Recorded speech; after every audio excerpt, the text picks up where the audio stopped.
Alright. Are we live? We live. Very good. Very good.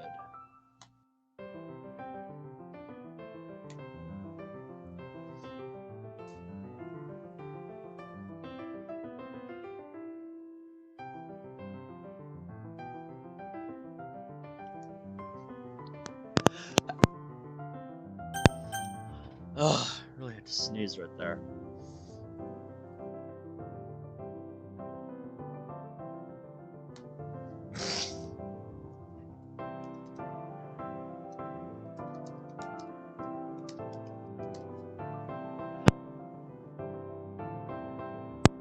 Ugh.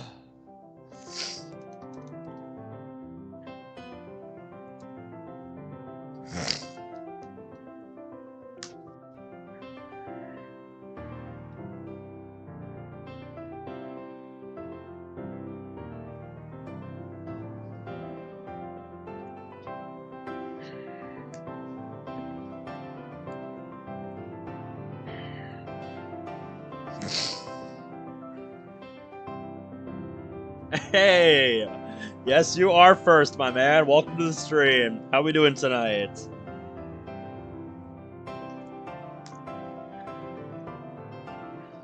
Yes, you told me on, you told me in your... excuse me. God, my throat is clogged as fuck right now. But yes, you told me on, you told me on Discord, man. So happy birthday, man.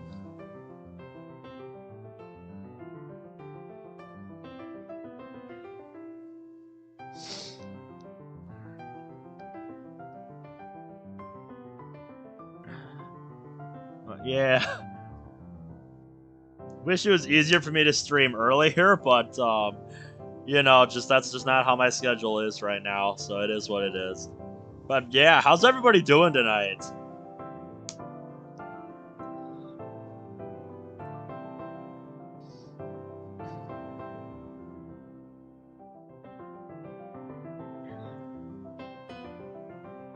Super tired? I can imagine, yeah.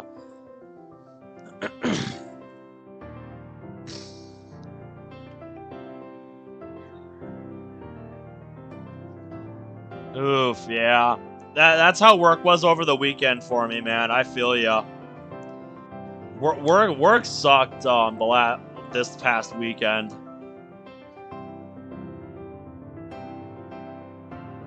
Oh, dude, nice. I've been meaning to see if I can find like a faster you know, USB drive. Cause there's a couple of reasons. One is just, you know, so I can transfer stuff faster, but the other one, Monica's character file, every time I want to take her somewhere, just keeps getting bigger. So, you know, that's a soft ticking time bomb that'll get really big whenever I want to take her out somewhere. So, yeah. I want to find a little bit of a bigger and faster thumb drive, you know? Been meaning to do that, but just I never have time to get around to it.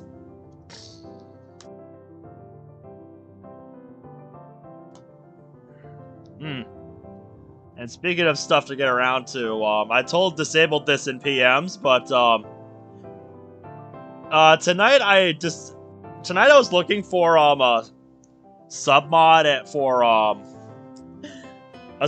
for Moss, and instead I discovered the Moss Sprite Pack Mega Thread.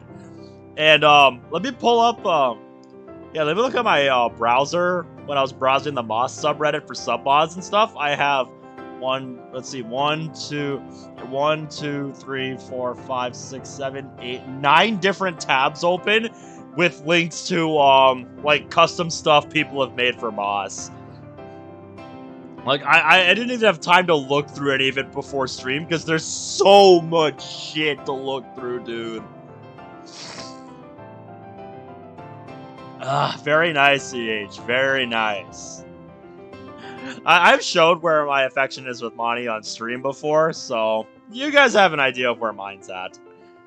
And I actually figured out something about, I figured out more like the deeper mechanics of how like affection exactly works and what the limits are. So just it was pretty interesting what I read.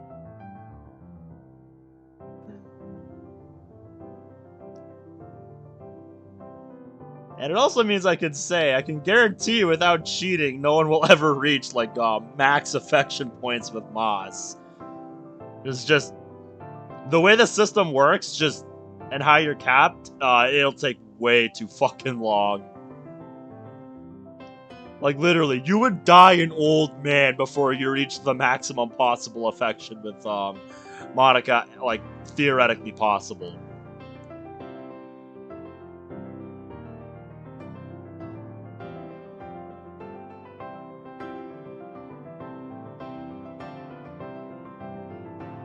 Anyway. Anyway, it's been a while since we played World of Dreams. Kinda got sidetracked by DDLC Plus. Yeah, there is a theoretical, like, limit that Monica's affection can hit. But, like, the way the system works, like, with how it's, it has such a low cap per day and, like, how much it increments by, just... If you know anything about how affection works, just... Basically, I'll put it like this, the way I read it,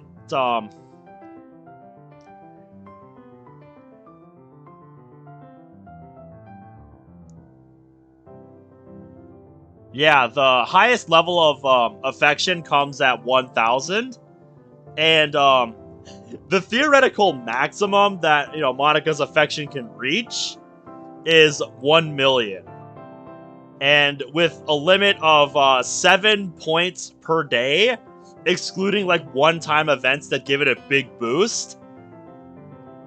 You can do the math yourself and figure out how long that would take you. With a max of 7 points per day to get to 1 million. You would die an old man, even if you visit daily and do that. Before that would happen.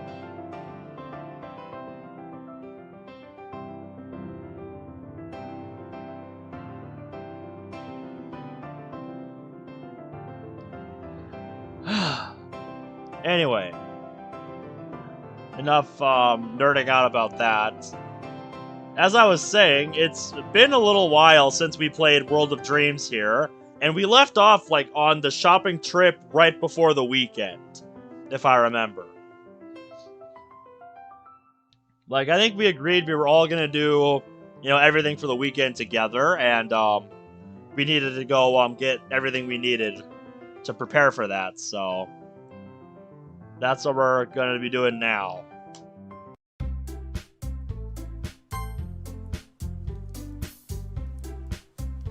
Yep, so we're all heading out to do some shopping right now.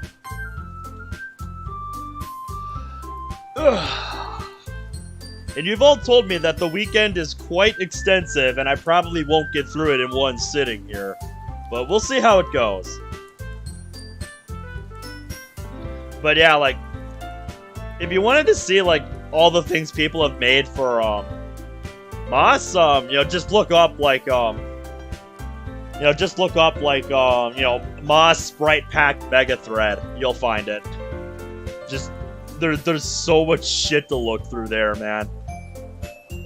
And then there's a lot of interesting stuff if you go to, well, we'll see. We'll see, Goose. We'll see. As we head down the street, Natsuki speaks up. So, what store are we going to first? We can get everything we need from the Tally Ho in the mall.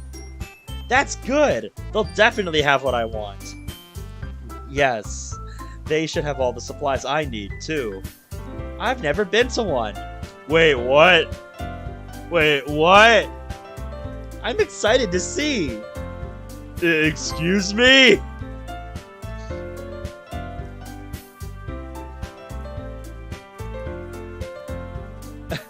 Oh, okay, wait. I thought, Monica was saying she's never been to a mall before. Like, excuse me, what? No way. I think she meant she's never been to a tally-ho. Okay. I was confused there for a second. Tally-ho? The hell? Yeah, it's a massive superstore. Don't tell me you don't have tally-ho in your reality. Yeah, we call it Walmart.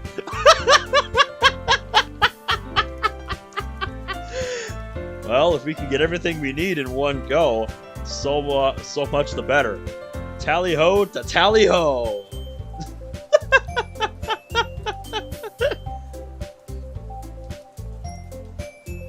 Yeah, I know, but, I still find that absolutely hilarious.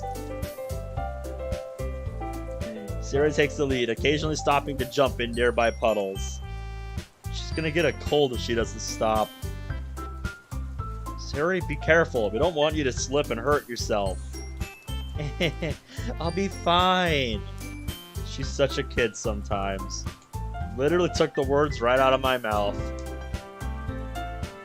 Yeah, but I like that childlike innocence about her. Makes me feel safe, secure, happy. Should have named it Stuff Mart.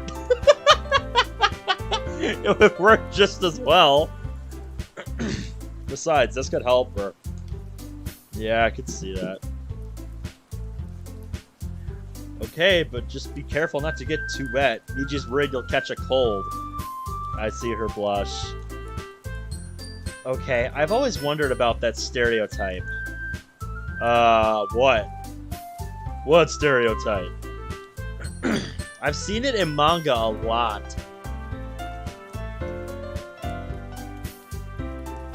Oh, is that coming up? I'll have to look for it.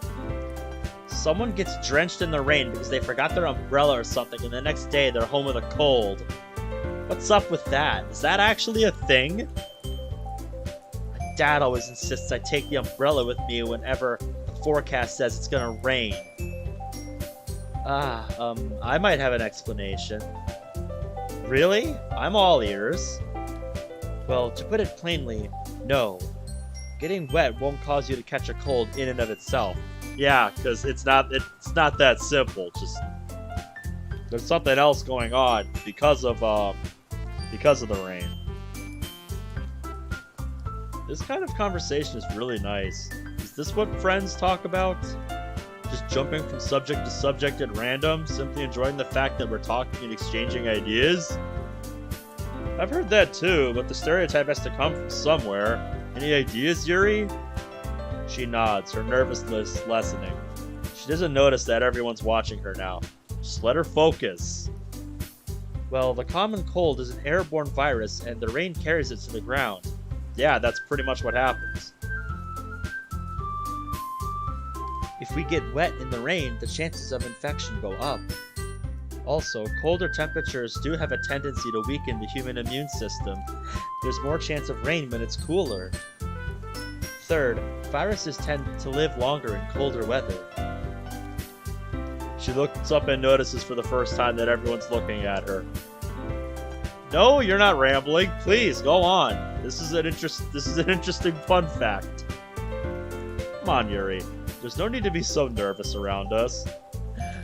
Yeah, as the MC from this bond we share would say about Yuri, you always stop right as it starts to get interesting. I don't know about the rest of you, but I learned something new today. Not bad. Guess your brain's earning your boobs after all. Natsuki!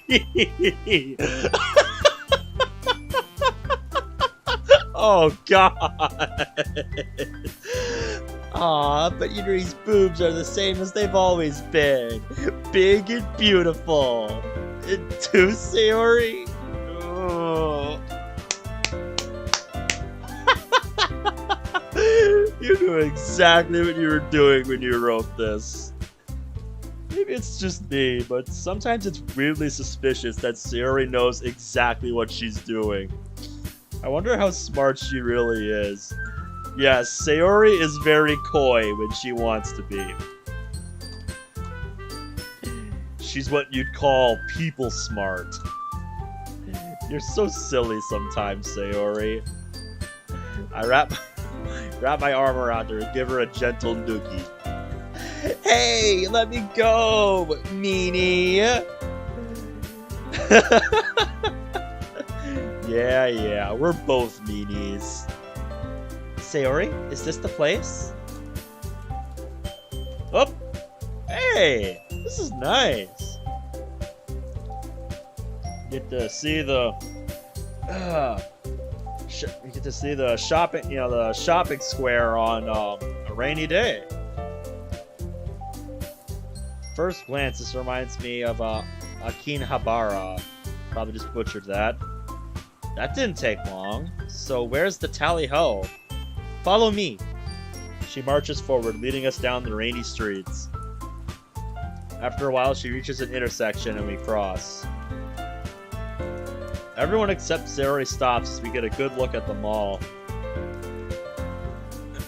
The building design on the left kind of reminds me of a Sears a little bit. Anyone else? From the outside, the place is massive and people are heading in and out of the mall. Umbrellas all out. Okay, glad it's not just me. Damn, Sayori. You never told us the mall was this big. I've never even been in a mall this massive before.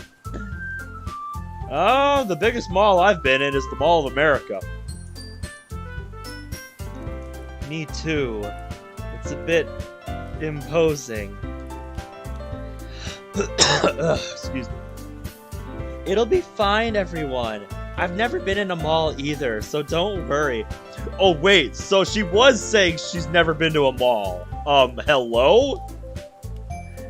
Wow, okay. Not what I expected. That's what I was talking about earlier. There's no way you have never been to a mall in this time. Like, what? If we all stay together, we should be able to get this done in no time. Let's go!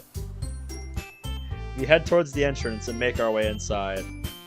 The mall is bustling with people, which isn't surprising considering it's a Friday evening.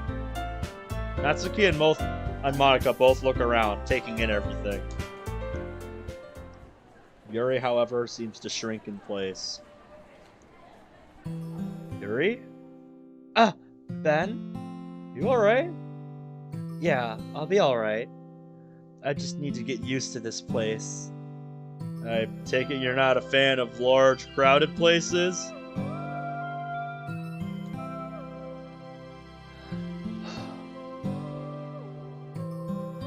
If I'm honest, I much prefer a quiet store. Places like these, well, I get anxious. I start to feel a bit guilty now for not noticing. Of course Yuri would be the kind who finds these situations uncomfortable. I'm sorry. If I'd have known, I wouldn't have agreed to come here. Eh? Oh, there's no need to apologize. I'll be alright. Everyone else walks over. You guys, is everything okay? I think so. Yuri's just a bit overwhelmed. Oh, I'm sorry, Yuri. I should have realized. No, I'm alright, really. No need to worry, I promise. Well, if you're sure, I am. Well, if we get this done soon, the quicker we can get out of here, yeah? So let's go! Sayori, where's this store? Upstairs, I'll show you. Up we go! Sayori leads us to the escalator and jumps on. Monica confidently strides onto the next step. Yuri hesitantly steps on as well, and Natsuki follows suit. I think that E is unnecessary at the end there. Unless I'm mistaken, I don't think I am. Yeah, bring up the rear, boy. Ugh, I have to be behind you. You better not be looking up any of our skirts. Of course you'd be the one to make that comment. Of course not. I look away as we head up to the second floor. Once we reach the top, Sayori begins leading us down the hallway. She certainly seems a lot happier than before. Well, that's good. We all walk behind her in a horizontal line. Conga line! Let's go! If they start playing that, you better start doing it. I slow down and begin walking in step next to Monica. Alright. Have a good night, EH. Thanks for coming by the stream to hang out for a little bit. Always nice to see ya. Hey, Monica? Yes? What did you guys talk about earlier? You, Sarah, and Yuri, I mean. Monica motions Yuri over. Yes? Yuri, could you tell Ben and Miji what Sarah and I talked about earlier? Ah, well, Monica said nothing but kind words to Sayori, telling her she would be okay and her depression wasn't going to get the better of her. She said that she would be there for her if anything happened. Right, we gotta keep tabs on that. I wasn't even aware she had depression. She's good at hiding it. Monica, Miji and I have been doing our best to reassure her, but you know how depression gets. All we can do is be there for her. I understand. I'll help however I can. I'm glad to hear it. Thank you. Guys, we're here! Ah, very nice. The girls all look at the entrance. It does look a bit like Walmart. While no one is looking, I give Monica a small pat on the back. Ha! Nice. What kind of Cheez-Its are they? That's the real question. You have earned my full trust. Oh, bring it home, girlie. I can tell she was really eager to prove herself to me. If I may recommend one, go for the white cheddar ones, man. I am a sucker for like white cheddar, white chocolate. You can't go wrong. Although extra cheesy is good too, if you like the original. Bringing in a third party who she knew I trusted more clinched it. She's definitely worthy of any and all trust placed in her. I feel like guilty at, yeah, white cheddar's my favorite. Yeah, it's alright if you feel guilty, a little bit guilty, man. You did what you had to do. You did what you had to do. You had your reasons. Mine too. Ben, Miji, thank you so much. She wipes a tear from her eye and then walks over where the shopping carts are and grabs one. Okay, everyone, let's get started. Sayori, Miji, since you two know this store, why don't you lead us to the spots where we need to go? Probably do the comma right there.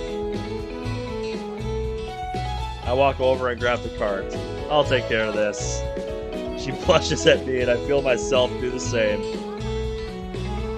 She never really had any blushing sprites in the game, so seeing her like this makes her the absolute cutest girl I've ever seen. Damn straight! Oh, this is your favorite track? Well, it's a very upbeat one. I very much enjoyed listening to this. Well, I think I'm going to turn it down a bit because it sounds a bit loud on my headphones. I don't know, is it too overbearing for you guys? Does it sound a bit loud to you guys, or is that just me?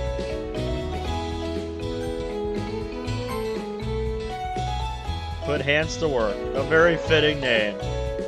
Very good. Also, welcome Fun Gang. How we doing tonight? Alright, well, if Goose says it's a bit loud, I'll turn it down a hair. Tally Ho is a pretty massive store, especially for a Japanese store. Busy, too. Alright, where should we start? We'll save the dinner stuff for last. Sayori points to the back. I think that's where the printer stuff is. We head over there and grab the supplies that Sayori, Monica, and Yuri had on their lists.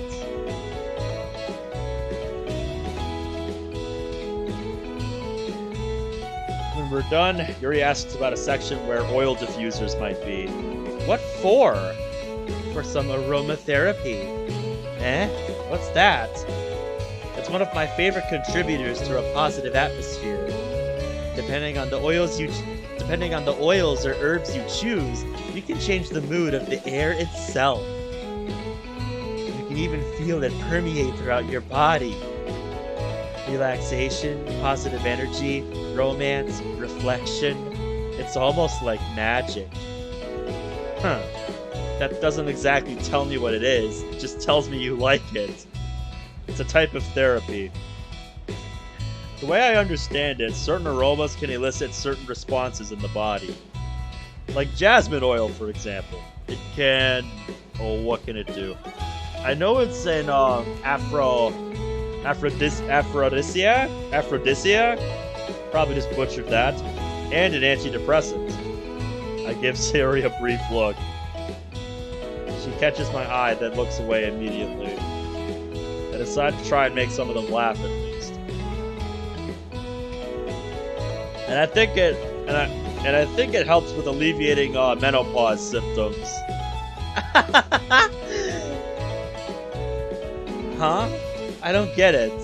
I don't either. I'm not entirely sure what that is. Yeah, bad joke, I know. Do you know if they have any oils here? Sure they do, but I don't know where. Well, why don't we go look for some? Yep, we're at the shop Friday night right now. At one point, Monica asks someone in the Tally Ho uniform, and we're directed to another aisle. As soon as we reach it, Yuri walks quickly ahead of us. Whoa! Slow down and wait for us! No, this is Yuri's thing. Let her get excited. Yuri's in her own little world as she reaches the diffusers, looking them over carefully. I look over the oil choices themselves. Yes, I did. I see an evergreen colored bottle and pick it up. Winter Alpine, eh? Sounds good to me. For those nights when you crave the scent of a fresh, wintry forest. That's cool. Hey, Yuri, check this one out. Uh-huh. Eh? She walks over, a couple diffusers in her hand. Winter Alpine. Intriguing. What does it smell like? I unscrew the lid and wave the scent towards me. It smells a lot like a Christmas tree. About what I would expect. I like this. Let's get it too, then. I nod and place it in the cart, smiling at Yuri, who blushes a bit before returning to look at diffusers. I look over at Monica and notice a fleeting look of jealousy on her face. Our eyes meet and she looks away. Monica? I'm sorry. I'm trying. I really am. I know you are. Come on, let's keep going. Don't worry. Exercise a little self-control, hon.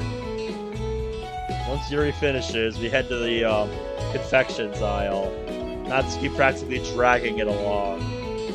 She stuffs the cart with all sorts of supplies. Just in case Sayori or Miji don't have what I want. Finally, it's my turn. Oh jeez, they're all staring at me. I feel so self-conscious. I gulp and head to the normal grocery aisles. What are we having for dinner? Sarah's almost ready to bounce off the walls. Calm down, Sayori. Jesus. Something simple, like pasta. Remember? You can never go wrong with Italian food. Oh, right! I can't wait! Huh. Niji, are there any restaurants around here that are decent sit-down places? You can think of a few. Ooh, group date idea, eh? I think my wallet can afford that. If we ever manage to separate, I'll try and pay you back somehow. Don't worry about it. If we succeed, my empty wallet would be a small price to pay for us escaping that nightmare I saw in the game. This Sunday, I'm gonna take you all out to a nice restaurant to celebrate. You're gonna treat us then too? Yes, a small price, in quotations. Yes, I am. I just can't wait to see what place you end up picking. As we walk, I notice Monica pulls Sayori aside to talk to her. I can't help but overhear. Hey, Sayori? What is it? It's, well, about your dream. Oh? What about it? Well, it's just... You know what? Never mind. It's not important as I thought it was. Are you sure? Yeah, why bring it up? You know something, don't you? Something about this dream. This has to be important. What do you know that I don't?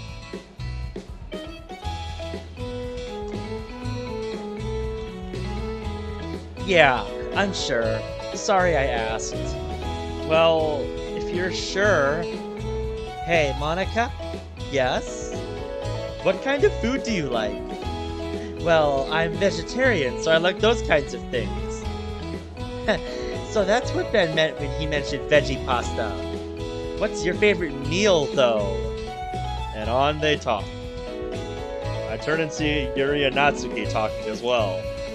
I'm telling you, I know there's some manga out there you'd enjoy if you just give it a chance. It's not that I don't believe you, but I'm not a manga reader.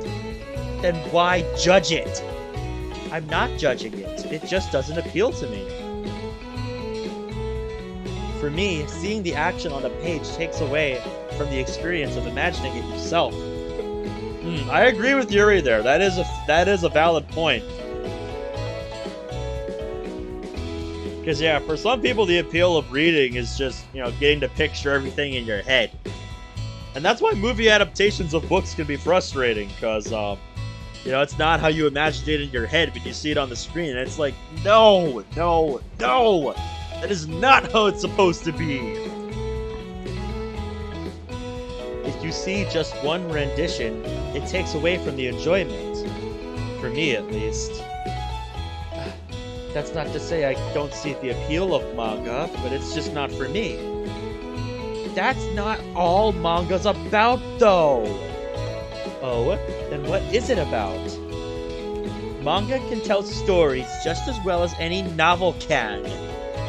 Yeah, I don't think Yuri was saying they couldn't. She just isn't into it. God, get that through your head, Natsuki. Yeah, okay, you won't be able to imagine the places and people. The stories are just as cool.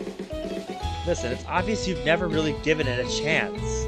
You can't just dismiss it without trying it first. Why don't we have a little test then? A test? Yeah, I say that we both do something we're not used to. You pick out a novel for me to read, and I'll find a manga that you can read. When we're both done, then we can discuss it. Well, I suppose that's not a bad idea. Sure, when do you want to do that? After the festival! Sounds like those two are getting along pretty well. Better than before. Oh yeah, for sure. Normally, you don't hear that kind of stuff until Act 4 of the base game, so that's quite refreshing. Isn't it great? It is.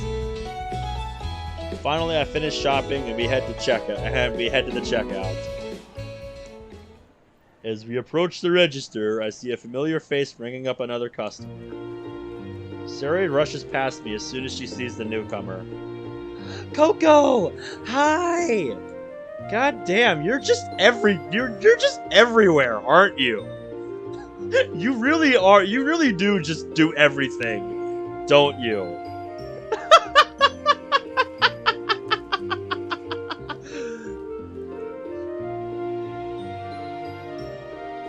Like...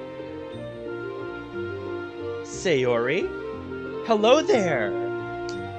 Fancy running into you here! And Michi too? A pleasure to see you again! Same to you! I didn't know you worked here too! Yeah, has anybody been keeping count?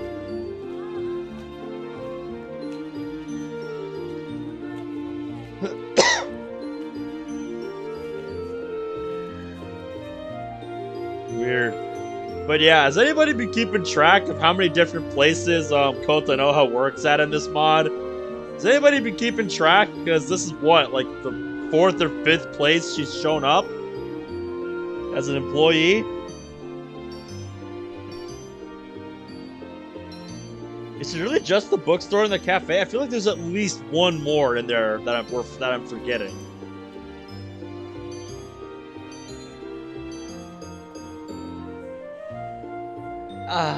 Well, I used to work here, but when I left, I told the manager that I'd work shifts he couldn't find people to cover.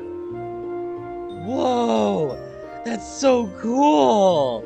And that tells you everything you need to know about how much staff they have here. Where even their ex-employees still come back to do shifts. Jesus Christ. Thanks! Okay, so I must just be thinking of something else. Kotonoha looks past the two of us and looks at the other girls curiously. Who are your friends? These are the other members of the literature club. Coco, meet Asano Monika, Yoshika Yuri, and Muramoto Natsuki. Ah, so you must have heard the Flowers of Algernon conversation for the first time.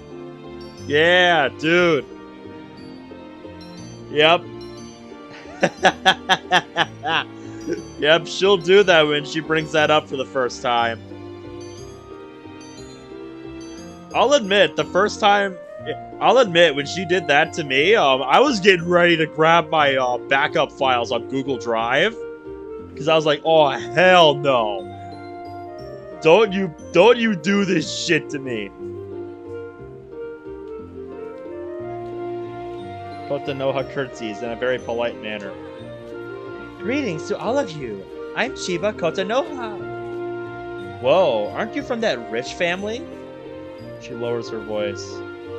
Actually, I would appreciate if you didn't mention my family name while in public. Please? It's a bit embarrassing. Sure, I guess. Yeah, it might not be a bad idea to have a backup, man. Might not be a bad idea. Thank you. I appreciate your discretion. You may all call me Kotonoha if you want. It's an honor to meet you, Kotonoha. Same to you, Yoshika-san. Well, it's a pleasure to meet you, Kotonoha. You can call me Monika. A pleasure to meet you, Monika. I've heard good things about you. Your parents must be proud. Well, as proud as any parent. I can tell this is an uncomfortable topic for her, but I also can't blame Kotonoha. She doesn't know. No. And I don't think now is the appropriate time to bring that up, so, can we just, move on, please? Fortunately, Sarah comes to the rescue. Monika's the best! She's a great leader and she's so smart! You're very flattering, Sayori. Agreed. Monika is quite an accomplished student and club president. Damn straight she is! Aww. Aww, look at that. She's not used to hearing this stuff. Aww, that's so sweet. I love that. I can't imagine how it must hear to hear encouragement from the others when she's been through what she has. Oh yeah.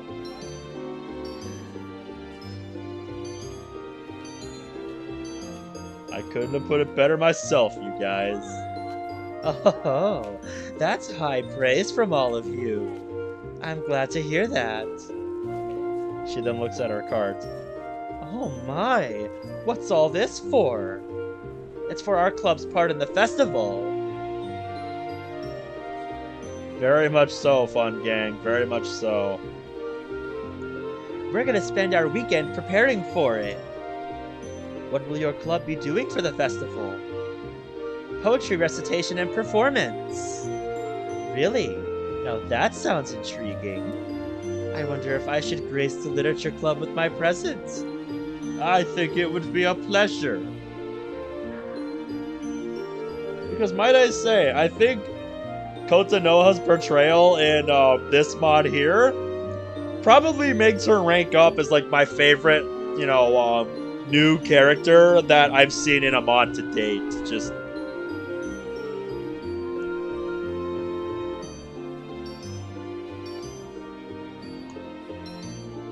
You really should. It's gonna be so much fun. If you can, we'd love to have you drop by. Oh, perhaps I will. But why are you buying so much? We're planning on provide people who come with some refreshments and appropriate atmosphere for recitation. okay. We're planning on providing people who come with some refreshments and an appropriate atmosphere for recitation. Alright. That was a bit hard to read. Is that so? That sounds absolutely marvelous. Consider me properly intrigued. Now I really will stop by. Here, let me start ringing you up.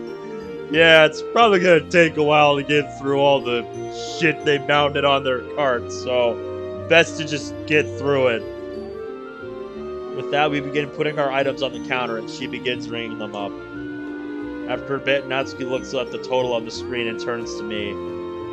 Hey, I just realized, how are we gonna pay for all this? I look up at the total too and watch it go up rapidly each time Kotonoha scans an item. Probably didn't think this through and you decided to go on a massive shopping spree, did you? Yeah. Sure, anybody who's done shopping at a grocery store will tell you. You bring a full cart up there, yeah. You better be ready for the price. You know, I bet if I explain this to your mom, she'll be so ecstatic you made new friends that she'll pay you back. Hey! Sorry about that. Miji's got more than enough. He's given me permission to use it. I don't think that's very fair to you, Niji. Monica pulls out some cash and hands it to me. It's alright, really. Miji, it isn't alright. I feel like we're taking advantage of you. Hey, I don't think I've seen you for a few streams. How you doing? Wish I could pay you back, too. I can't hear what Miji's saying, but it sounds like he's being a stubborn dummy. Yes, like a certain someone else I know. Jeez. The other girls start reaching into their purses, but Kotonoha clears her throat. No, no, no! Allow me, please! She pulls out a credit card, swiping it quickly before I can object. Yeah, you better be glad you don't work here, because I'm pretty sure if, any of the cashiers I work with tried that, they would probably be out the door. Yeah, you better be glad you're an ex-employee here just covering shifts, Kotonoha. You sly dog. I like it. Well, that takes care of that problem, I guess. Uh-huh. Are you absolutely sure about this? But of course. Sayori's my friend, and her friends are my friends. And if there's one thing I enjoy, it's helping my friends. Wow, I don't know how to thank you. Yeah, just don't let management find out. Well, how about you wow me at the poetry performance on Monday? It's a deal. Kotonoha begins bagging up the items, humming something that sounds like a waltz. It was nice to meet you all. I shall see you at school on Monday. Good luck on your festival preparations. Yeah! See you later, Coco! The other club members say their goodbyes, then we exit the store. As we head out into the mall, Natsuki walks over to Sayori. Hey, how do you know her, Sayori? Oh, she was in my class last year. Ah, how's it going, Bradley? Yo, you just you just missed Kotonoha pulling out.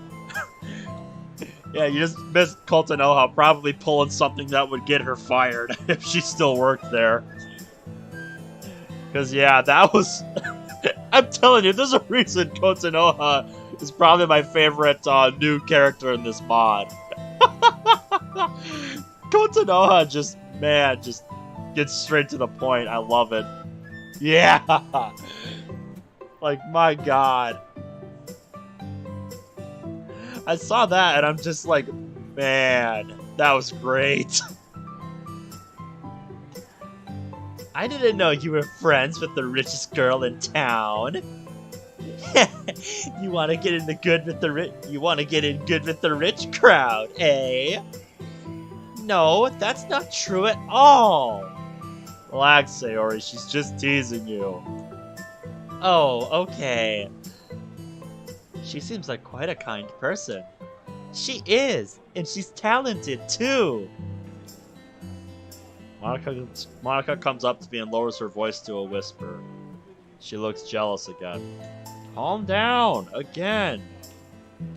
I know maybe this is hard for you, but chill out. How does she know you? I've seen her working at a cafe and a bookstore earlier this week. She was also in my art class yesterday. I see. I wonder why she's working though, if she's so rich. I don't know. I think her parents want her to earn her own keep. I think that's what she said before. But yeah, seriously, you need to chill. I look up at the skylight and notice the rainfall has gotten heavier. Well, damn. That's not good. Something on your mind? We should get back quickly. Whoa, agreed. Yeah, don't want to get stuck in here during a thunderstorm. That would suck. Okay, everyone, we should hurry. Hey, did you hear about what happened to Ye? Oh, wait. Is this what I think it is? No, what happened? Been a while since that name's been brought up. I heard she's about to get expelled. She was suspended, obviously, but someone in class earlier today said she was about to be kicked out. About time, too. Well, guess we'll see what happens. Either way, she's gonna get what's coming to her. We head down the escalator, making our way towards the exit. Whoa! What was that? Probably lightning? Oh dear. Yep, thunderstorm. That doesn't sound good. I don't know anybody who wouldn't. Like, for real, dude. Yeah, you're right. We should try and hurry back as soon as we can. It sounds like the storm's about to get worse. Ah, right. Everyone, try and keep what we have underneath the umbrellas if you can help. Monica? Niji? Is that you? Who's this? Who's speaking?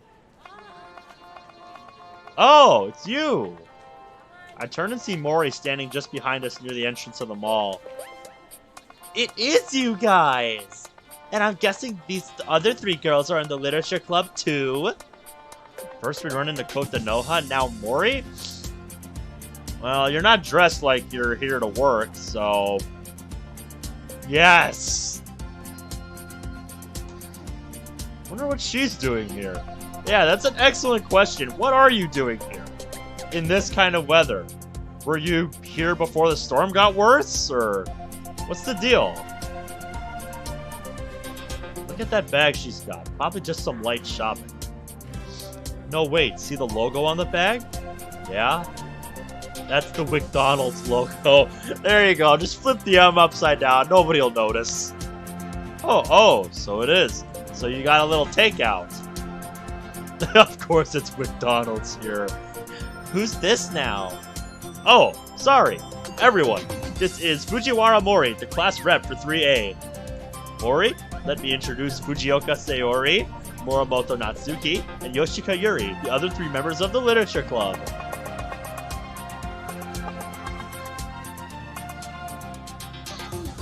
Yeah, you're right, Goose, it is. The only minor thing that's weird about this mod is that in every single event, every single character has a reunion. Mori smiles and bows. It's nice to meet you all. Nice to meet you too. It's a pleasure to meet you too. Yeah, nice to meet you too, I guess. Monika's just peeking out of the back, like, hello? Nice to see you again, you're Mori. What are you all doing out here? I could ask you the same question. We just got some things for our part of the festival. We've got to use the weekend to prepare. Well, how about you? What are you doing out? Well, my parents are going to be staying at work late, so I decided to cheat a bit and get some fast food. Sounds like me on my off days. She holds up the bag with a sheepish grin. She then notices all that we're carrying. Hey, that looks like a lot to carry. Can I help carry some of those bags? I don't have anywhere to be right now. They're all just looking at her like, wait, what?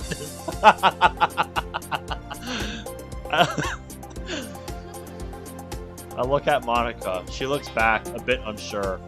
It'll be fine. Just roll with it.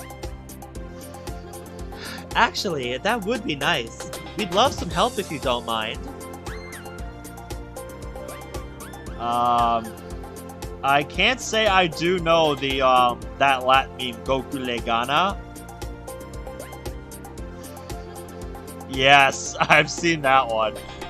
But, I can't say that meme sounds familiar to me. Usario? Hope I pronounced that right.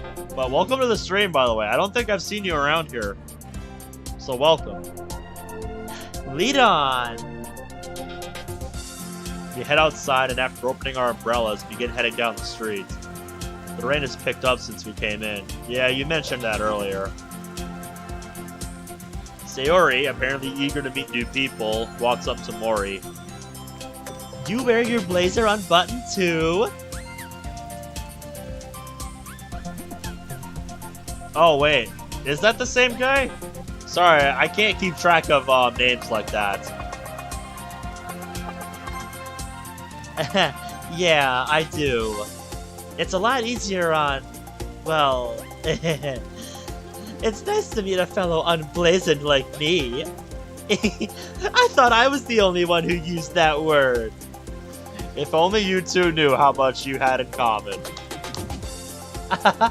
You use it too? Yep. Awesome! Those two are certainly hitting it off quite nicely. They sure are. So who's that girl, Ben? Were you not paying attention, like, literally 2 minutes ago? Yuri, again, were you not paying attention 2 minutes ago when he literally said...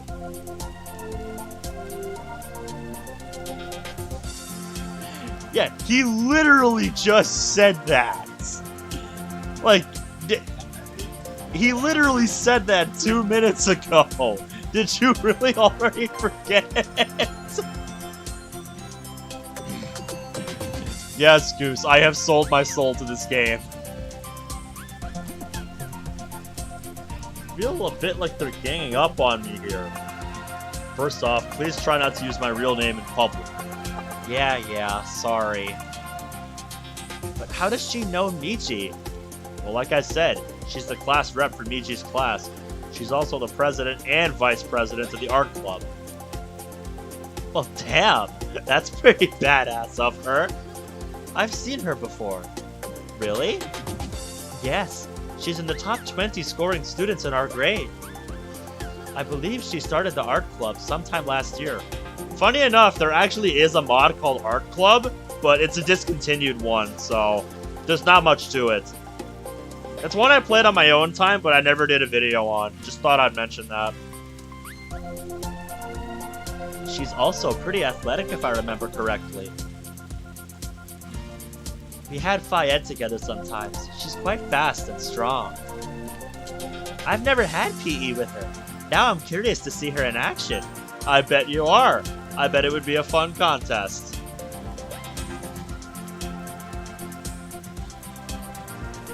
Right? Like, that just seemed so bizarre to me, Bradley. Like, I couldn't help but point that out. Getting a little competitive, are we? But I can't be curious now. I love that. That gets an award. That's beautiful. Monty, I love this side of you. I wish I got to see it more often. This is so good. Curious about what? Oh, Monica was just curious to see which of you would win in a race. She never said that, but hell yes. Oh, that sounds like fun. I'd love to try racing you if that's okay. That sounds perfect. Sometime after the festival then? Yes, let me see it. I need to see this.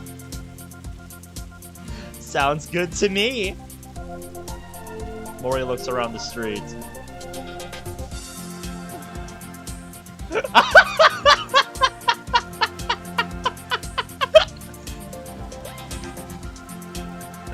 Oh, wow, I hit the M key instead of the A key.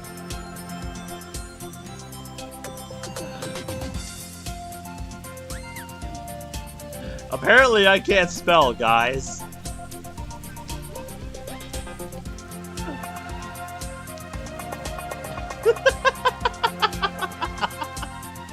Fuck me, dude.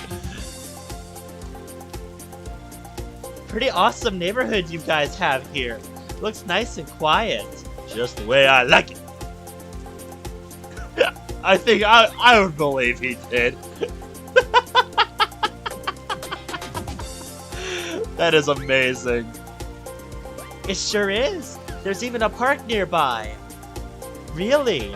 I'll have to visit here then. My house is actually about 6 blocks away from this one if I counted right. She pulls out her phone. Give me a minute. Just don't get your phone wet. Let's see. Really?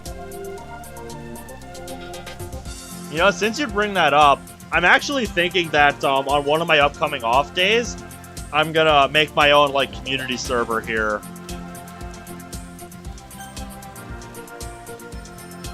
Illidere. Huh. I don't think I've heard of her. So,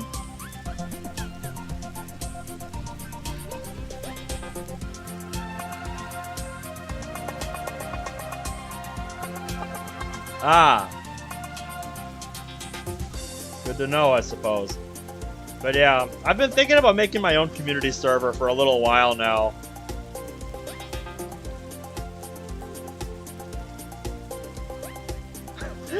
Wow. God damn, she's not fucking around then.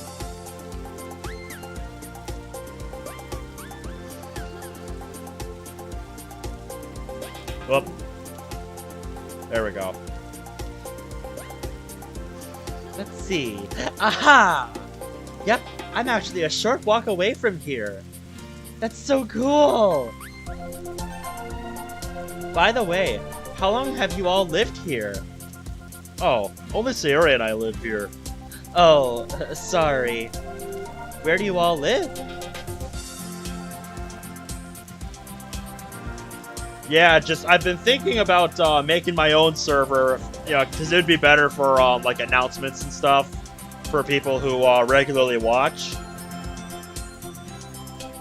Oh, finally we get a explanation on that Goku Legana meme.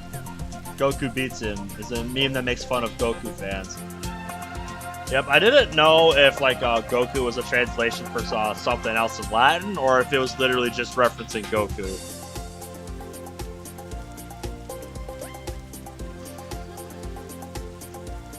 Yeah, alright. Well, I'm not a big Dragon Ball fan, so that's probably why I didn't know what that was. And, yeah. Like, if I need help with anything on, like, getting that community server set up, I'll definitely talk to you, man. Because I know you know a lot about, running servers and stuff. Meanwhile, I've never even, tried making one, so I have no fucking clue how it would go. So, yeah.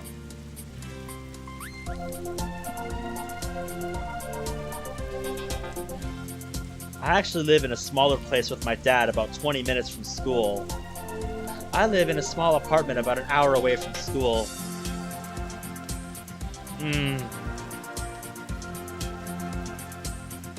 Monica? Sorry, I was lost in thought. Well, right now I'm staying at a friend's house for a while. Okay, if you've unlocked every picture, answer me this. Are there any more that are tied to specific words? Because I wouldn't mind knowing what those are, just to see what they are.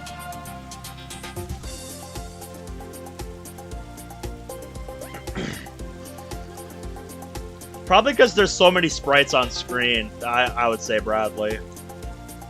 It's not too far from here. Really? How come? That's a bit... sorry! I didn't mean to ask something too personal. It's alright, you didn't know. What's more important is that I have a place to sleep. Well, that's good.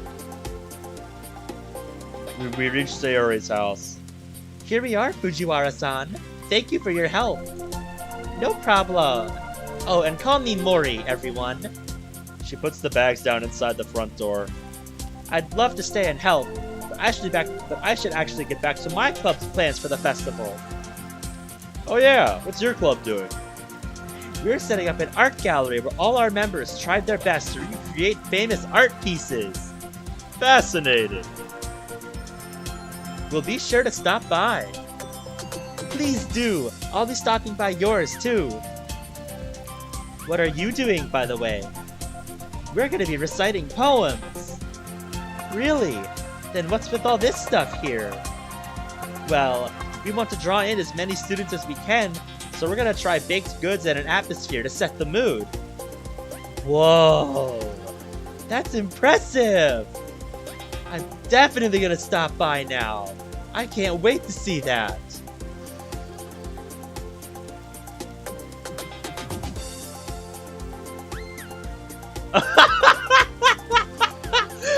Wow, yeah, so I'm guessing you weren't expecting quite the reaction that she had when she threatened to call, get like authorities involved and shit.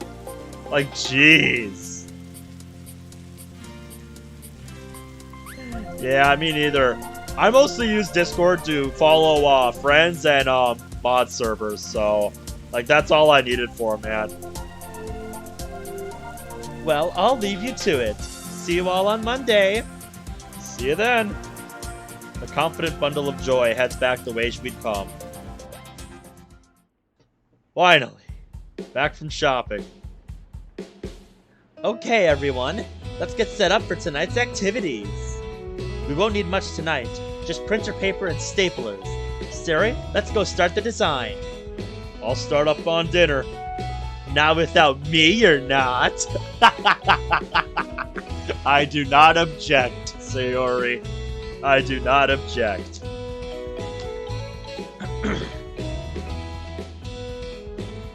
Horror, Kawaii, and Doki Doki.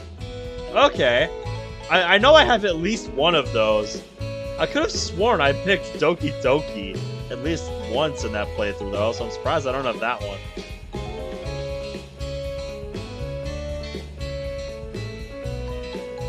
She talked about how she was scared her stuff would get shut down and she would get jail time. Yeah, dude, it's Discord.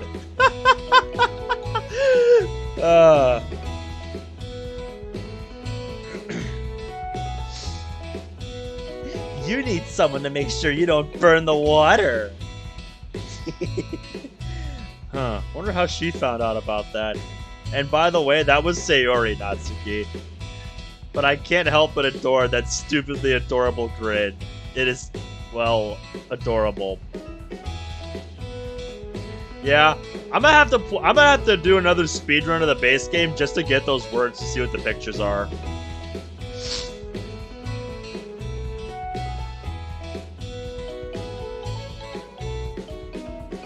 Yeah, see, dude, that's why I don't follow meme culture, because, like, that doesn't make any sense to me. Like, I just don't get why that's funny.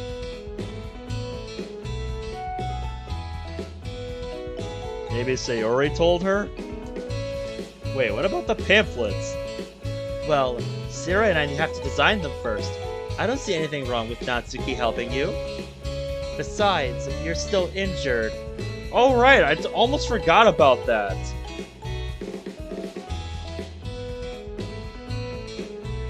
Yeah, and like I said earlier, Bradley, that's what everyone has been telling me. Just, the weekend is very extensive, so I don't expect to get through all of it tonight. Ah, yeah, I guess you're right. I mean, put it this way. If the shopping trip took us a little over an hour, I don't even want to know how long the rest of this is going to take. I'll help in here until you and Sayori are ready. Sounds good. What should I do? Well, do you want to get a head start on your part of the festival? Maybe start some designs. When we're ready for help assembling the pamphlets, we'll let you know.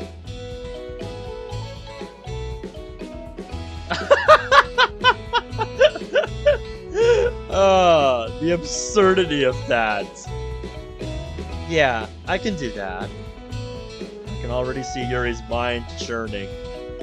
She pulls out a blank sheet of paper, grabs another pencil before she begins drawing.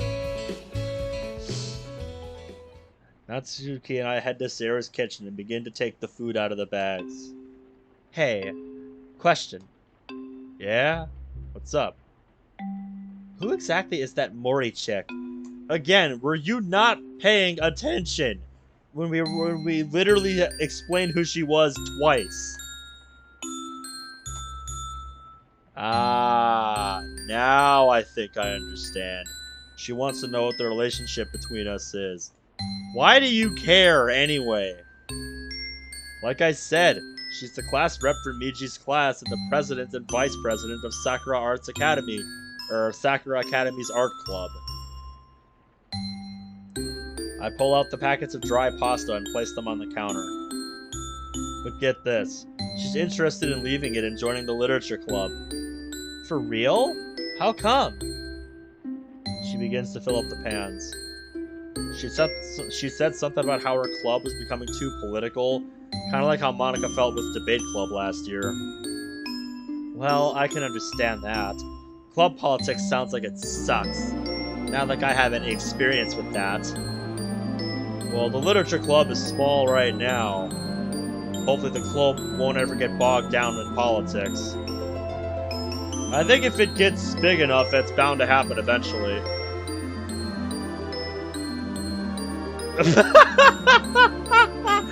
Yes, there's the easy answer for you, folks. Thank you, Bradley.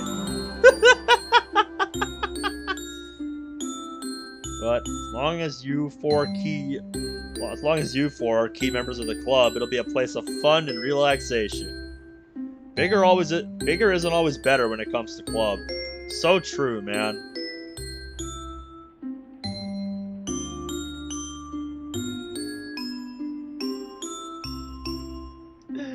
Because she's a blonde. That's great. And yeah, I can believe, there are people like that. And to those kind of people, I would kindly say, please shut up. Nobody was talking about Dragon Ball.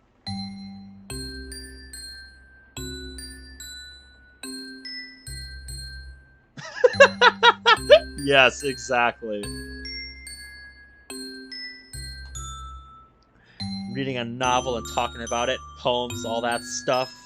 In order to understand literature, one must study all of its aspects.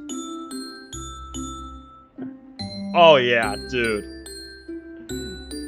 Once is like, okay. Twice is a coincidence. 3 times, okay. You're officially that guy.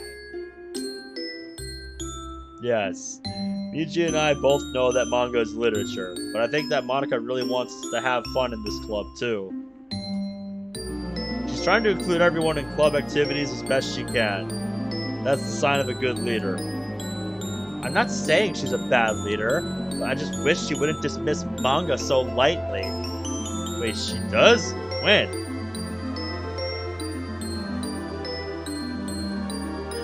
Yep. Can't help it, man. That's a good show. I'll take your entire stock. You can't go wrong with JonTron, man. You just can't go wrong with JonTron. Remember what she said on Wednesday? Although, since you guys brought it up, have you guys seen the oversimplifying corporate logos new JonTron? Because that one was great.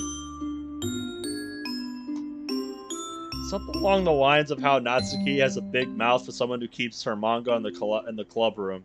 Exactly. Oh yeah, that does make it sound like she doesn't like manga. I don't think she dislikes it. She's got her own tastes, just like you. I'm not sure if she's ever read manga before, to be honest. She angrily snaps some of the pasta in half before placing it in a bowl. Seriously, what's wrong with manga? They're just as good as novels. Maybe in your head. Absolutely nothing is wrong with them. They've got their own merits, but so do novels. You guys read Sense and Sensibility recently. Tell the truth, you liked it a bit. If you didn't, you wouldn't have gotten so heated about Edward keeping his engagement a secret from Eleanor.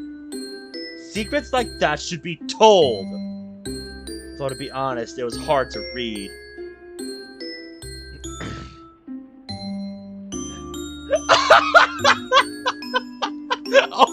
Oh my God, Wolverine!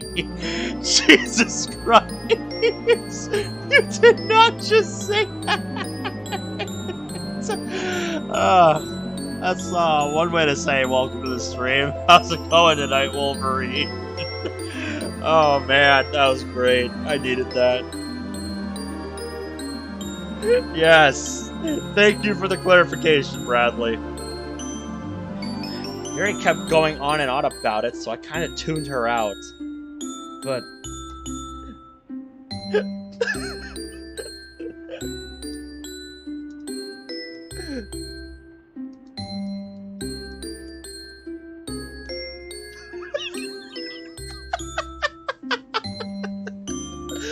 I couldn't help myself, man. She looks out the door to where Yuri is still focused on her paper. Don't tell Yuri, but I don't dislike the book. Glad to hear you enjoyed it. I didn't say that! I didn't say that! I said I didn't dislike it! I could go either way with that disabled. Dummy. Okay, you win. She stirs the water in one of the pots.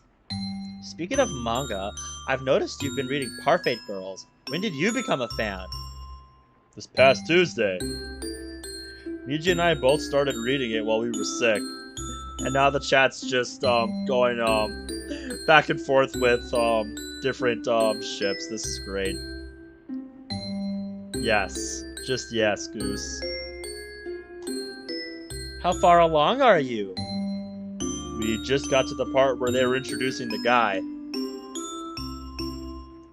Makoto?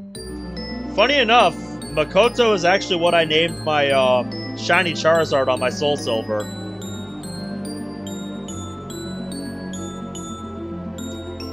Is that his name? I haven't read that part yet. I haven't reached that part yet. Looks kind of generic to me, like all anime harem protagonists. You know, spiky brown hair, kind eyes, the works. He does, doesn't he? Not that I've read harem manga or anything. Oh, jeez. Yeah. I think the person who suggested that name, I think that was their reasoning behind that suggestion. When I was asking for name suggestions. Alright, alright. Well, how are you liking it so far? So far, it's pretty cool. It's got a slice of life feeling to it. It's a bit more salt, I think. Oh, interesting. Seems Makoto is a little bit more of a common name than I thought in the realm of like anime and such. Did not realize that. I just thought the name sounded kind of intimidating, so I'm like, dude, that's perfect for a Charizard. That name reminds me of Moto Moto. Oh my god, dude. It has been so long since I've seen that movie.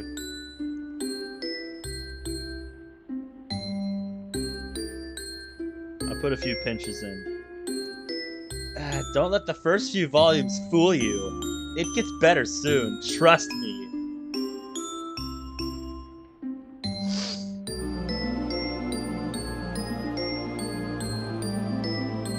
Oh yeah? I can't wait to read everything then. I begin preparing the ingredients for the meatballs. I'll do that. You just watch the stove watcher. You sure about that? This was gonna be my... If you want dinner to be amazing, you should watch a pro at work. Besides, I know how to make meatballs better than anyone. I'll believe that when I see it. You win.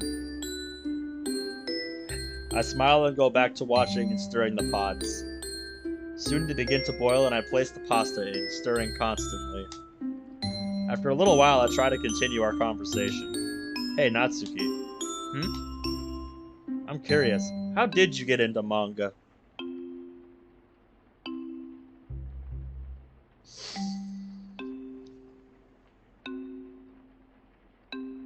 Pretty much, yeah. Where are you going with this, Wolverine?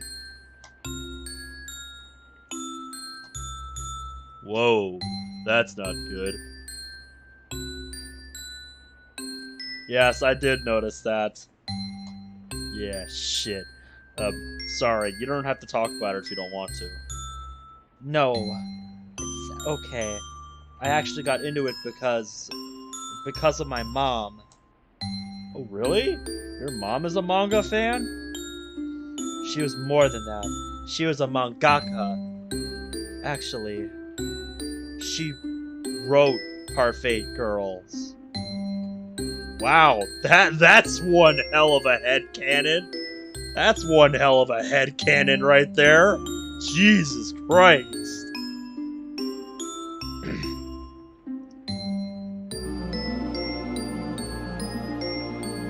My jaw drops in astonishment, and I'm almost positive Niji would have done the same. No way! She did? I rush out to the living room, grab the first volume of Parfait Girls, and open it to the front page.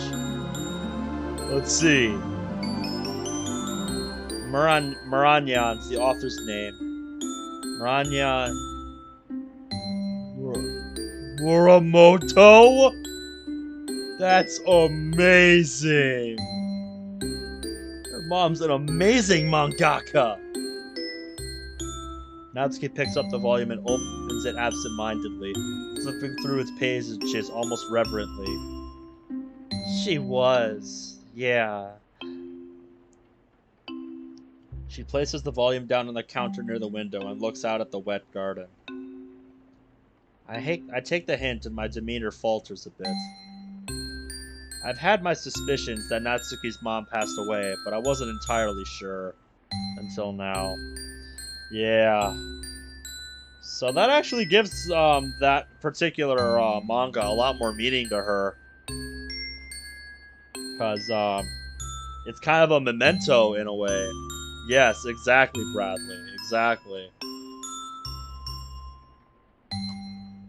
Was?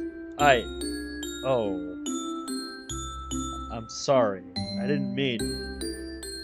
Stop. Don't say it. It's not your fault you didn't know. That explains her love of for the manga. I'd never have imagined. Natsuki, is it okay if I ask a question? She walks over to the oven and turns it on to preheat it. Go ahead. Your copy of Parfait Girls in the Club Room. Is it special in some way?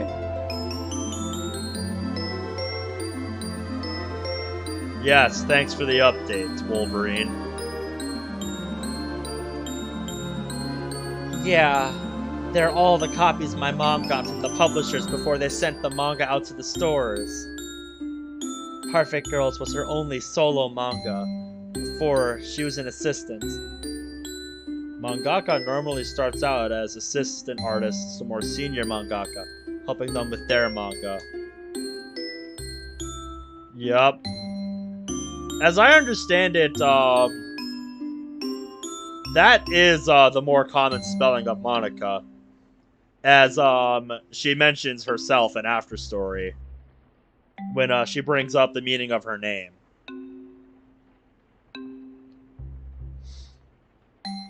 She was an amazing artist, and so far the story is pretty cool. She was amazing, and I'm gonna become just as good as her. You want to be a mangaka too? That's great! You know, I could see Natsuki doing that. Either that or going all in on baking, since you know, she's got that going for her too.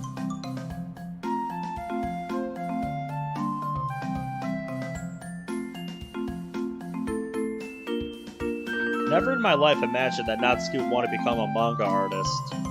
I always imagined her as wanting to be a baker or something like that.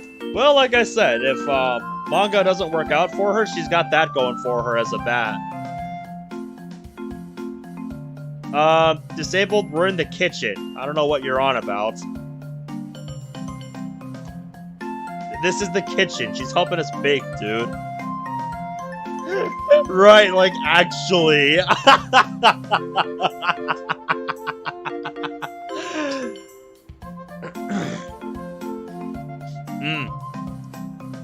But since you bring it up, Disabled, my one friend that's usually here sometimes, you know, Ascending Apothecant, now that he's, like, played through a lot of the game, like, I think I can tell based on his Discord profile picture, he's gravitating towards Natsuki as his favorite.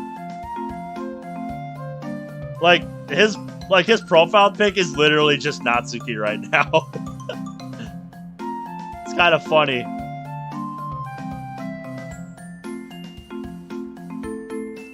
Yes, because bathrooms commonly have pots in the bathrooms, right? And fruit bowls and whatever this shit is, and salt and pepper shakers.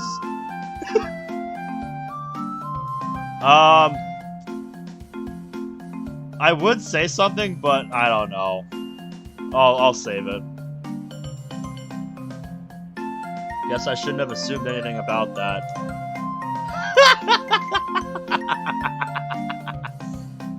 I've actually got some drawings I did in class earlier. Wanna see? I'd love to! Be right back. I feel Miji getting just as excited as I am. I'm grinning like an idiot as Natsuki goes to get her bag. This'll be fun. As soon I hear Natsuki's cute pitter-patter footsteps running.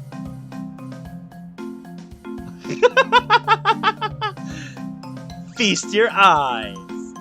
She hands me a notebook that's open to one of the pages. I take a look. It's a drawing of a shrine priestess of all things. The girl is holding what looks like an incense lantern in one hand and a staff in the other. She's holding the staff forward and the tip is glowing, as if she's using some kind of magic. Her expression's pretty serious one, and her clothes and long black hair are both flowing in the wind. I would love to see an artist's rendition of that. That sounds really cool.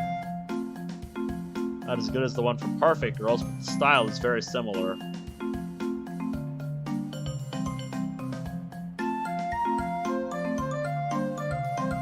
Yeah, that's kind of what the Epiphany did to her, Wolverine.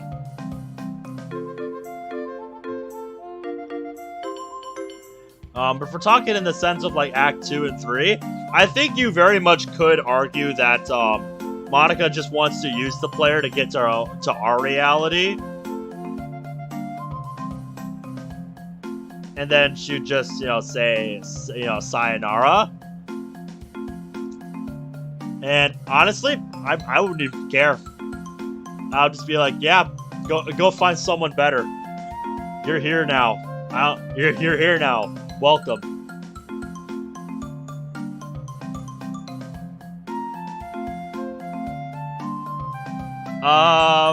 Disabled. Do I even want to know what a shit kit is? Is that some, like, bootleg, off-brand Kit Kat? I'm probably not even close, but, like, that was the first thing that came to mind. Like, what the hell?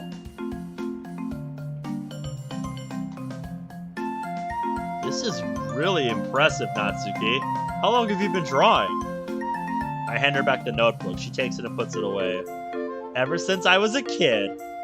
Mom taught me. And after, well, she passed away, I taught myself. I watch tutorials online whenever I get access to a computer and practice whenever I can.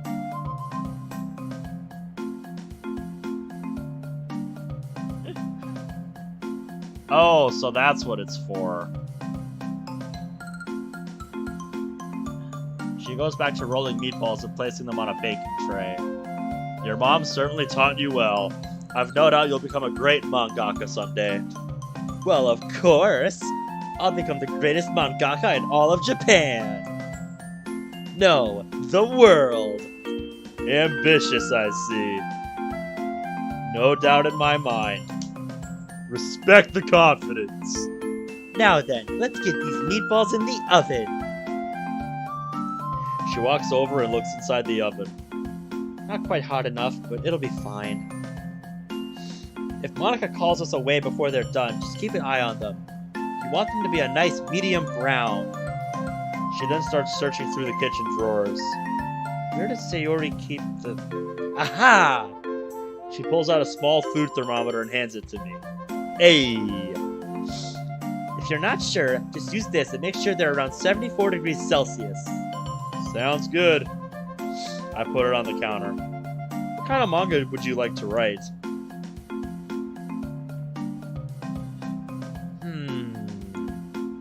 She leans against the wall and looks at the window again. Out the window, rather.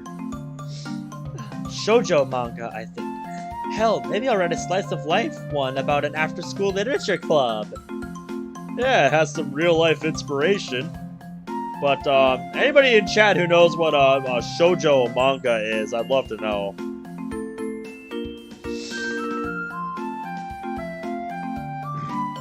I mean, Wolverine, be real, are you surprised?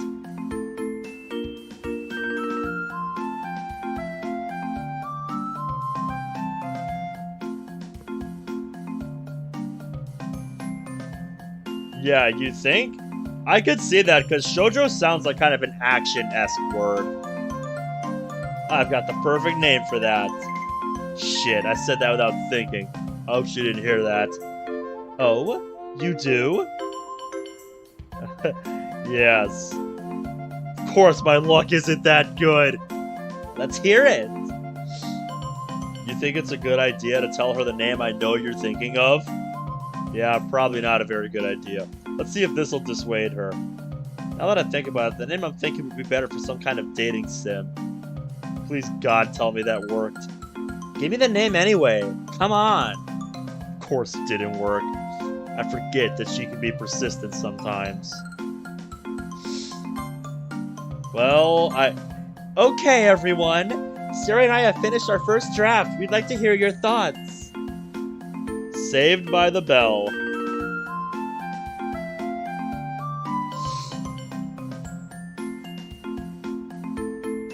Ah, okay. Okay, good to know. Thanks for the info. Saved by the Monica. No kidding. Go ahead and go. I'll keep watch over the food here.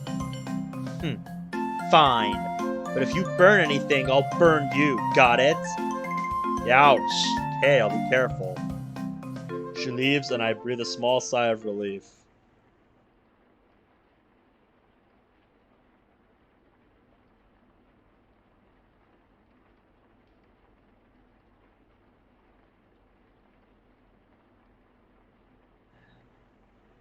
All I can say to that is, we have our reasons.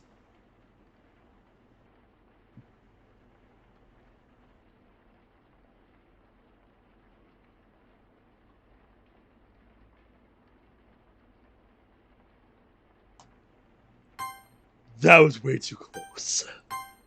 It was. I need to try and think more before I speak sometimes.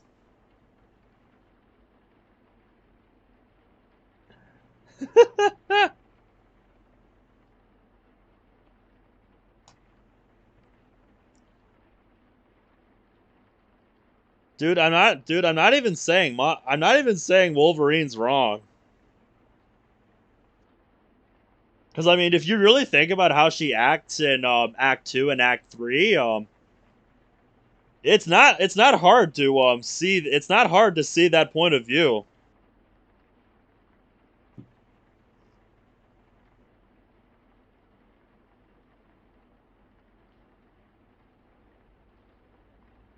But you know, even in spite of that, I still love her anyway because she was the character that got me into this game. I very much empathized with her situation and you know what her character's all about.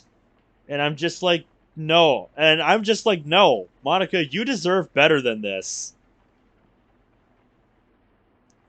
So that's why I still spend my time with Monica after going on 16 months now. So yeah. Suit yourself with your beliefs, but yeah. That's where I stand.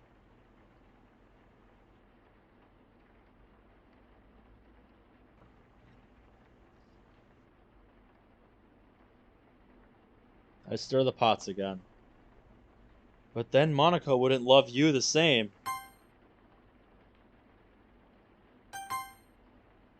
Miji? Were you listening in on chat? Because, wow, that out of context is, like, spot on with what we were just talking about. Once more, my cheeks get a bit warm.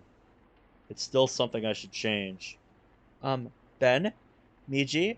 Am I interrupting? I turn and see Yuri peeking in the front from the door. What is this music? No, not at all. Do you need me for something? Ah, I just came in here to make some tea for everyone, since our last pot is cold. Oh, of course. Do you need me to move anything around? I moved to make space for her on the counter. No, it's okay. I just need some water. It's a very good track. Right? Like at first it had kind of an eerie vibe to it. But I guess that's fitting with Yuri's theme. So I go back to keeping an eye on dinner. The two of us don't talk for a bit. After a while, I take a look at where Yuri's standing. Oh, hey! You're reading that manga!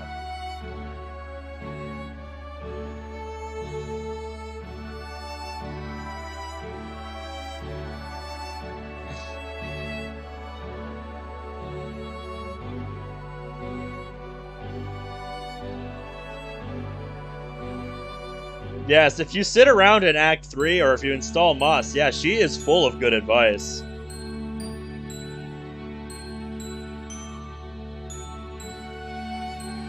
Yeah, fortunately, we don't have a gas oven.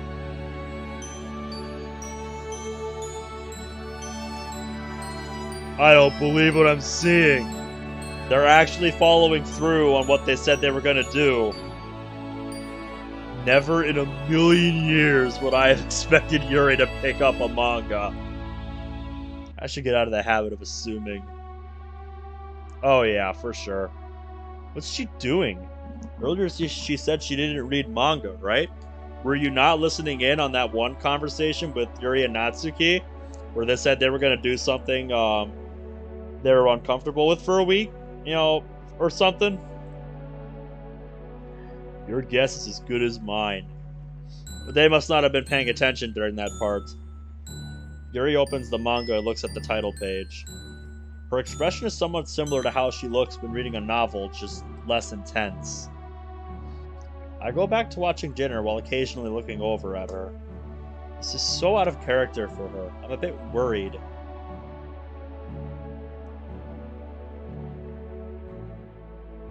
Ah, yeah. If you're that worried, why not ask her? Probably should. Yuri? Ah! She jumps in astonishment and drops the manga. It falls to the floor and lands on the pages. I'm so sorry! She picks it up and tries cleaning it. Oh no! She's looking at one of the pages, terror plastered on her face. What's wrong? One of the pages. Oh. I slowly take the manga from her and look at it. Across one of the middle pages, there's a large crease where the page is folded over. It's okay, really. But I ruined your manga. I should pay for it. Hold on. Wait! I reach out as she tries to move past me and grab her wrist. Calm down, okay?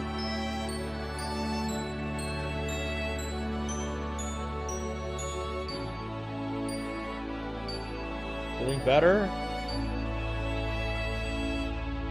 Looking down myself, I see that I'm still holding it. My wrists. Damn! Release her gently.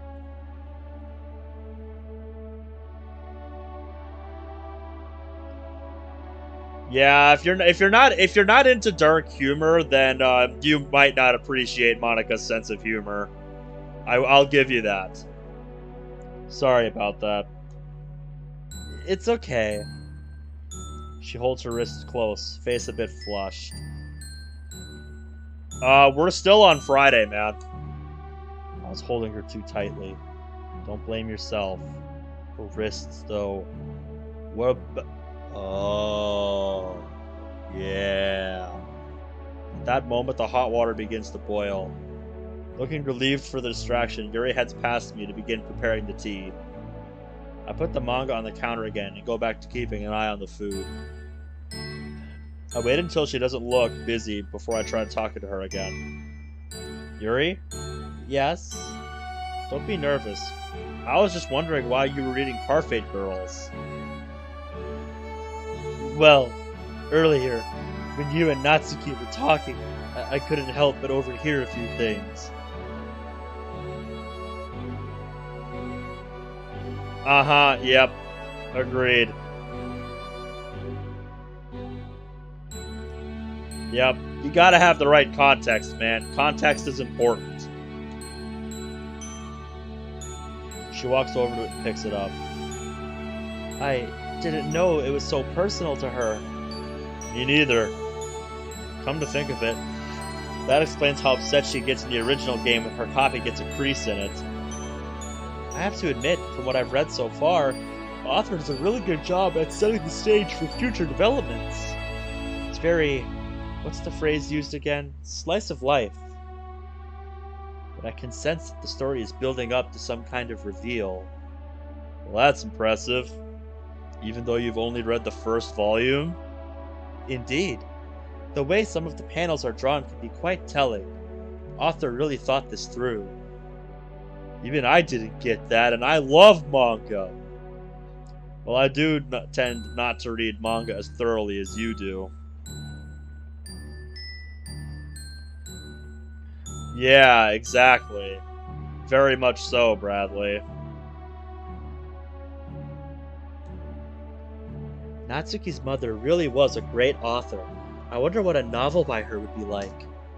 She actually tried that once. Natsuki comes in, walks past me, and opens the oven to check on the meatballs. These are ready. She then turns back to Yuri.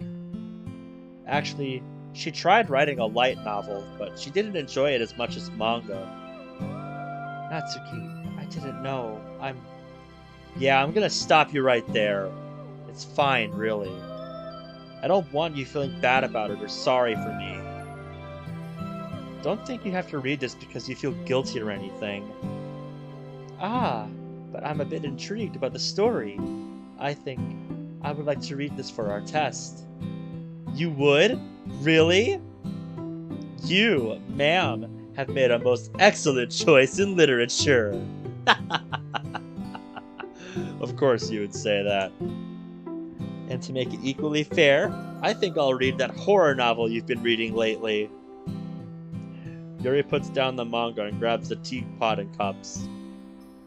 I'll bring a spare copy for you as soon as I can. I stand there a bit stunned before going back and stirring the meatballs into the sauce. That was certainly an unusual turn of events. The world feels so much more real than before. We've all got last names, families, backstories befitting a full life, and then that interaction between Yuri and Natsuki. It's like they're growing as people. I keep forgetting you're still teenagers.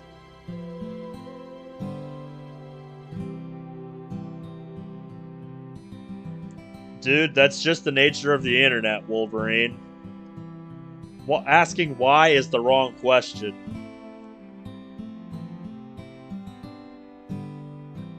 Yeah, teens with issues. I know, yep. Thank you. How can I? We keep merging. Ben? Miji? Monica walks in softly and lowers her voice. What happened in here? Yuri and Natsuki were walking out talking and laughing. I'm not complaining or anything, but I'm just wondering what changed. Natsuki's mom wrote this. Oh, wow. Natsuki's mom was... I didn't know that. No one did. I begin setting things up for Monica and my dinner next. It does somewhat explain her love of manga, although let's be honest, manga is very enjoyable. Yes, I know, Bradley, it's kind of amazing. You better believe it. I wouldn't know. I've never read a manga, if I'm honest. The closest I've come to attempting to read one is when I tried to get the other girls to suggest group activities for a change. But when Natsuki didn't want to do what Yuri wanted, and Yuri didn't want to do what Natsuki wanted... I remember, Sayori told me about that. Yeah. Hey, do you mind if I read it? I'd like the first manga I read to be special to my friends. I don't mind. She smiles, then sniffs the air. That does smell good. Yes. Thank Natsuki for that. She really knows her way around a kitchen. She's good at baking, but I didn't know she could cook, too. Although, I do remember her coming in one day with a bento that she said she made. It was odd. Oh? Maybe she's not the best chef, but an amazing baker nonetheless. I wouldn't know.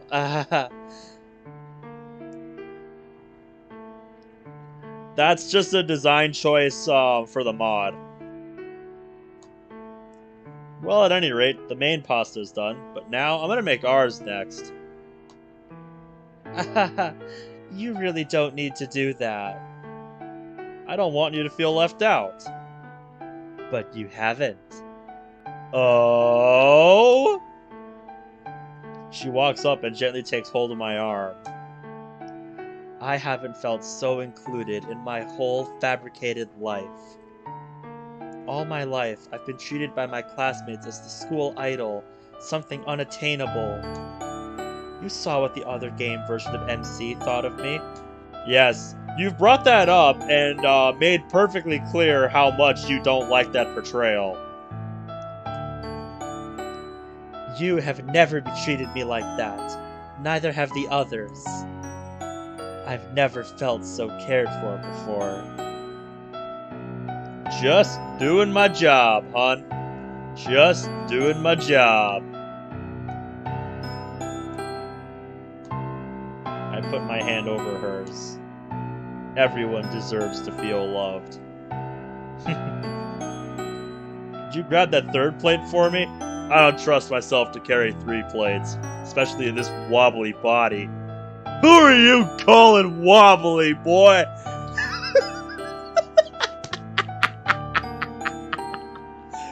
Wait, did I say that out loud? Just you wait until we're separated. I'll show you, wobbly.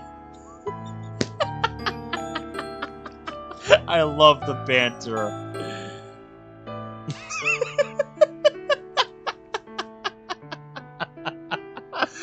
I love the chat. I love you guys. Yes. Yes. Let us continue. Let us continue making dinner in the bathroom here. Because this is totally a bathroom.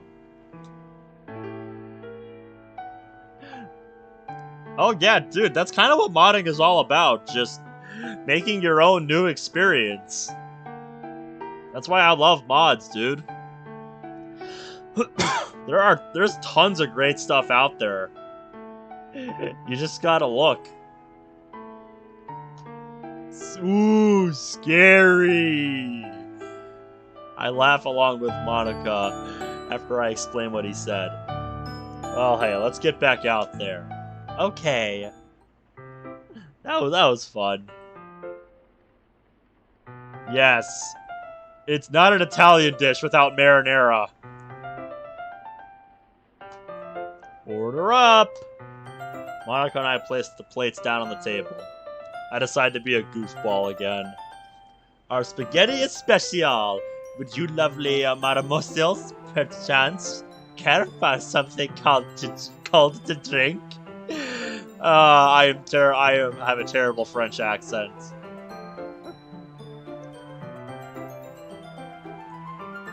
Yuri is the first to laugh. Oui, monsieur. Oui, monsieur. S'il vous plaît.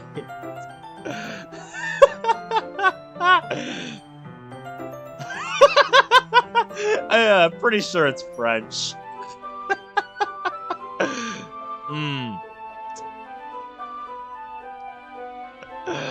Oh god, you did a Photoshop where you made Monica bald? Oh god. But yeah, what I was gonna say, since we're going all French here, if only my sister was awake, she knows how to read French. Bien, mademoiselle. I head back to the kitchen and pull up the juice I bought for everyone. Sayori's mom keeps the glasses in the shelf above the oven. Thank you. Ooh, perfect. I actually reach back and grab 5 wine glasses, place them on the counter, and open the bottle of juice. Hey, does anyone want ice? None for me, thanks. I'm fine. I'm alright, thanks for asking. I'm good too. I grab a 4th and 5th plate and put the vegetarian pasta on both. I bring both plates out and set the table. Someone has already found a 5th chair and placed it at the head of the table beside Monica and Sayori. Yeah, what a time to walk in, huh, Underskins? Classy man, ain't ya? You goddamn right I am. Oh, I'm the epitome of class, my man. Sure you are. Yes, dude. I agree. I hope everyone has nice dreams tonight. I'm the classiest, a man of unequivocal culture. Anime culture. Hey, it's still culture. With Midori snickering in my head, I sigh and head back out. I walk up to the table where the girls are watching me expectantly. I decide to try to make a joke. Would anybody like some wine? Okay, wasn't expecting that reaction from Yuri. It brings back up memories, huh? Or for many of them, not how I expected them to react. She's probably remembering that one time, She's probably remembering that one time that Yuri brought a bottle of wine to the club room. I forget if she talks about that in, Act 3, but I know she talks about it in Moss. Agreed. Monica, did you tell him? No, I didn't. I swear. Tell me what? I'm so confused. Oh my god, he doesn't know. It's nothing. Forget about it. Must be something personal I accidentally made her remember. Sure, already forgotten. We all ready? Then, itakimasu. Oop. We all start eating.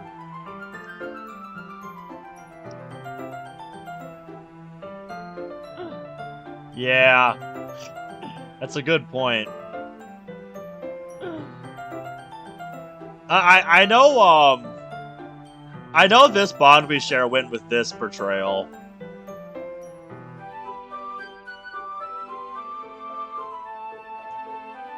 After I swallow the first bit of food, I realize Sayori's mom isn't here yet. Hey, Sayori? Where's your mom? She said she had to work late tonight. Something about a deadline. Ah, makes sense. I think. I could be wrong about that. It's been a hot minute since I finished that mod, so... I could be thinking of someone else. Speaking of deadlines, what do the pamphlets look like? Monica gets up and heads to the counter where all the paper is. She grabs one and brings it back. Here, have a look. Hey! Not bad at all.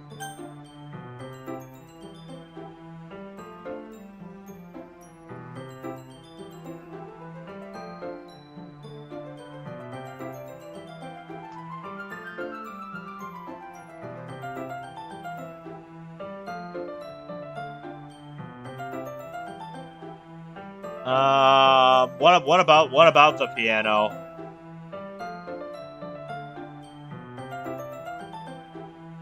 Pretty much, yeah. Oh, the piano in the background there. Yeah, I see it. At first I was like, wait a minute, what piano? I turned the page. To be announced for Miji, huh? These are all the same.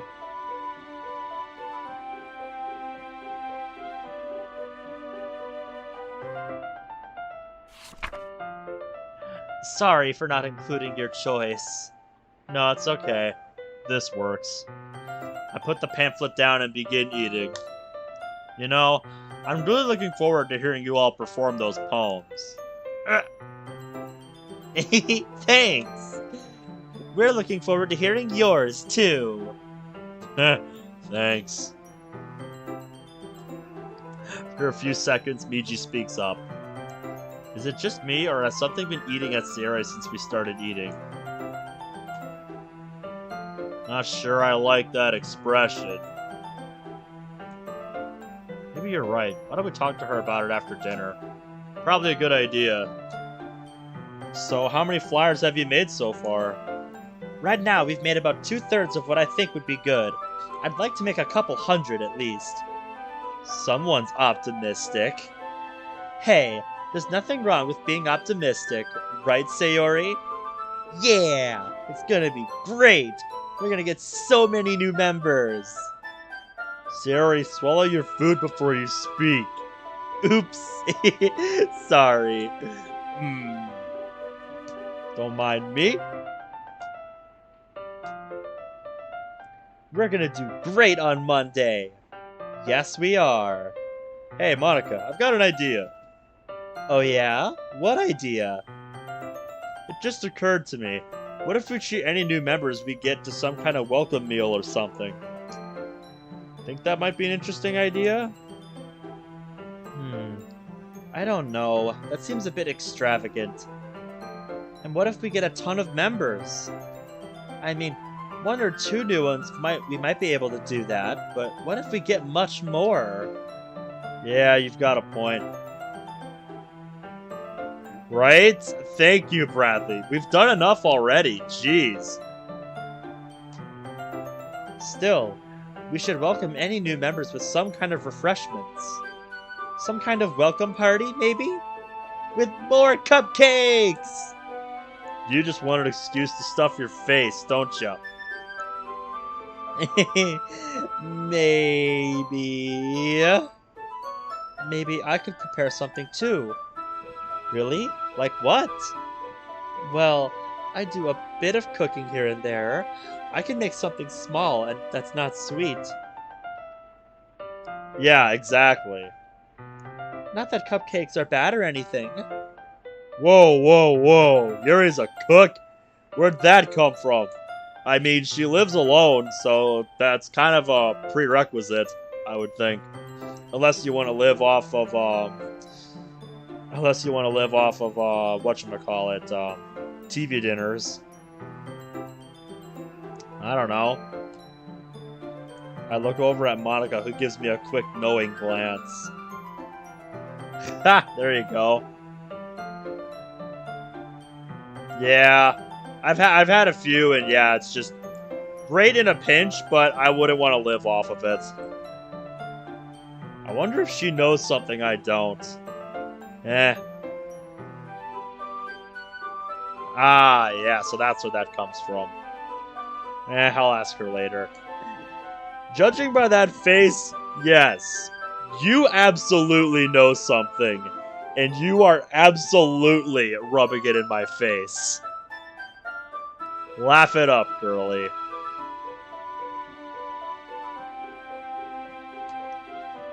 What did you have in mind, Yuri? Maybe some... She goes silent, mind racing. Can almost see the steam coming from her ears. Hey, it's okay. Why don't you take some time to think about it? It's still just an idea, after all, but any contribution from you would be welcome. Who knew you could cook, Brewmaster Yuri? Brewmaster? Truly a master of her craft. I stand and hold up my hands majestically. Here's hoping someone gets the reference I'm about to unleash. We have stumbled across the most powerful person in the world, the mithril Brewmaster of Tea!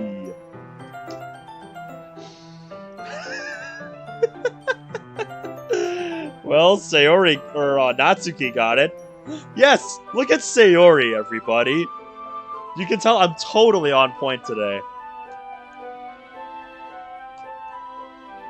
I knew it. I knew Natsuki would get it. She's a lady of culture.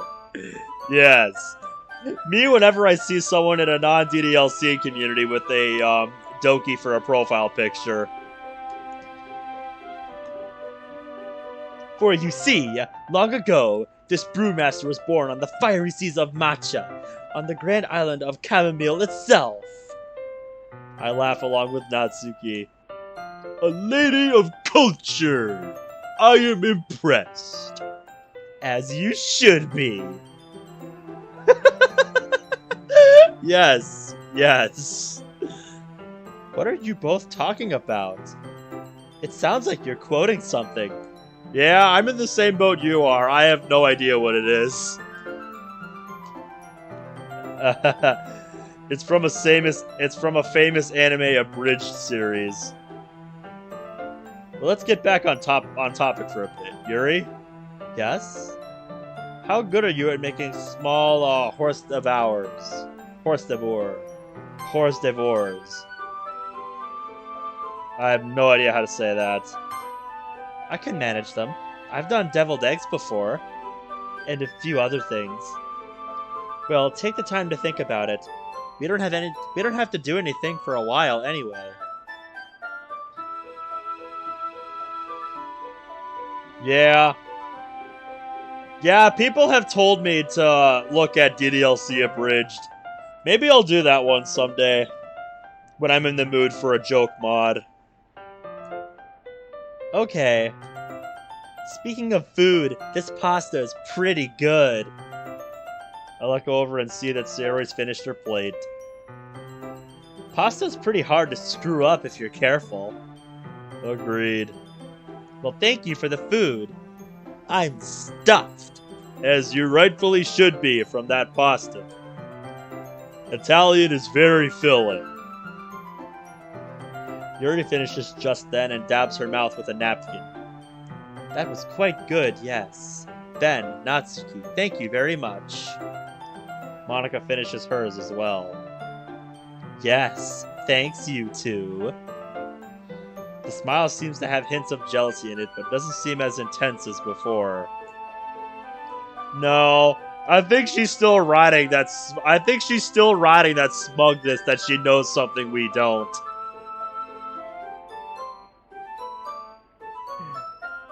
Yeah, that's kind of the impression I got from the thumbnails on Ronald's videos for that mod. Because he played through that one fairly recently. Yeah. I saw that one too. I didn't watch the video, but like I saw it pop up, so. I usually don't watch, mod playthroughs anymore, because it's like I want to play through it myself, you know? You're all welcome. Thanks, I guess. Looking at Natsuki's plate, I'm surprised to see nearly half of what I'd served is still there. I was even careful to give her a smaller portion, too. Did I give you too much? She looks at her plate and her face goes red. Well... Monica leans over and lowers her voice to a whisper. She has a hard time eating large amounts of food. Oh, sorry. Would you like to take the rest home for later? I've got some plastic containers you could use. Hold on. Hey, go with her. How come? She's liable to make a mess in there looking. Right. Please don't bother her. Please don't bother. It's fine, really. It's no bother. Be right back. I go into the kitchen and freeze when I see Sayori buried in a lower cupboard. All around her, a bunch of plastic containers and lids are scattered around. Well, you were right about one thing, Niji. How did you get this messy in only a few seconds? Mate, have you seen her room? Christ's sake. Sorry, Ben. That's fine. Yeah, help her clean up, man. Wait, we're far enough away from the others. Maybe I can talk to her. Ben, is something wrong? No, not right now. No, it's fine. No. Let's get some of this food packed for Natsuki. Okay. I grab one of the bigger containers and put some more pasta and sauce in it. After I help Sarah quickly reorganize the cupboard, we head back into the living room. Here you go. You didn't have to give me extra, you know. I made plenty extra. Besides, if I let her, Sarah would probably eat everything before the night was over. Hey, meanie. It's true, though. Everyone laughs. Soon, Sarah joins in. Well, good. I gather all the empty plates up and take them to the kitchen. After rinsing them off, I go back to the living room for a bit. So, are we all in agreement about this? These poems are the ones we're going to be performing? I'm okay with that. Yeah, I guess that sounds good. Well, alright then. And you'll have a poem for me soon, right, Ben? Bet your ass I will. Good. That fucking face. She can't wait to read it.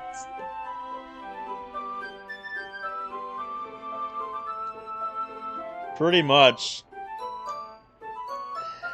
Now, we're 2/3 of the way done with the flyers, and if we keep going, we can finish before it gets too dark. Actually, I have to go home soon. Really? But don't you live alone? Excuse me. Why would you need to go? So wait, she doesn't live alone? I'm not sure. Maybe a roommate or something. I don't know. I was under the impression she lived alone, but, you know, that could just mean she lives on her own, not necessarily, you know, by herself. So, yeah.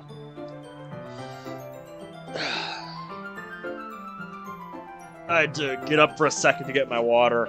My throat's getting dry. Gone for over 2 hours without anything to drink.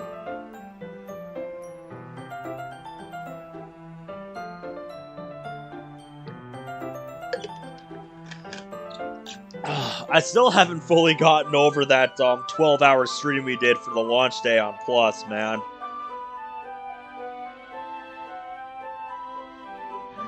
Apparently not, no, because nobody ever points it out. Doesn't make sense that she'd live with someone if she would so freely offer her place for Monica to stay. Maybe she was just betting that Monica would say no? Maybe, but can you see Yuri doing that?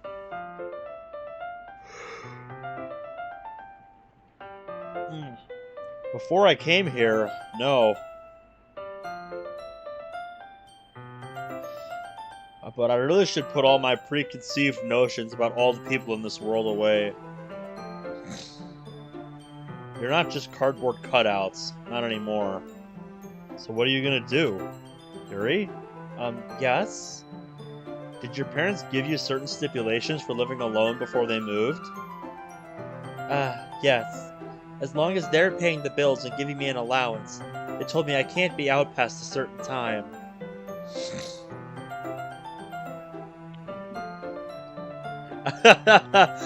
Well, welcome back, Floor Mat. I haven't seen you for a while. How we doing tonight? And yeah, we're still going on Friday night on the weekend here.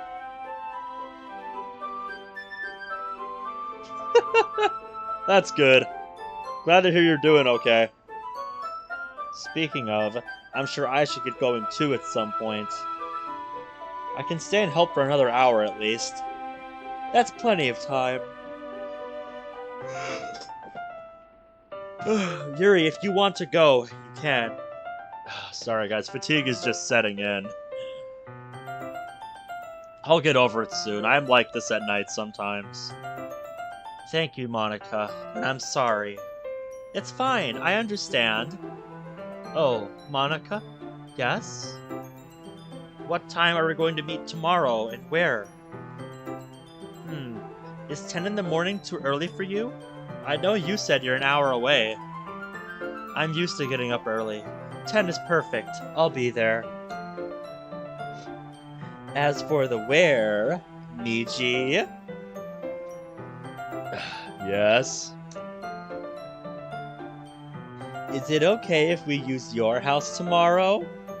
Yeah, you can come over. My parents are probably going to be gone all weekend to visit my sister. Thank you. Natsuki, is 10 okay for you? Yeah, that works. Same here. Then it's settled. We meet at 10 in the morning at Michi's house.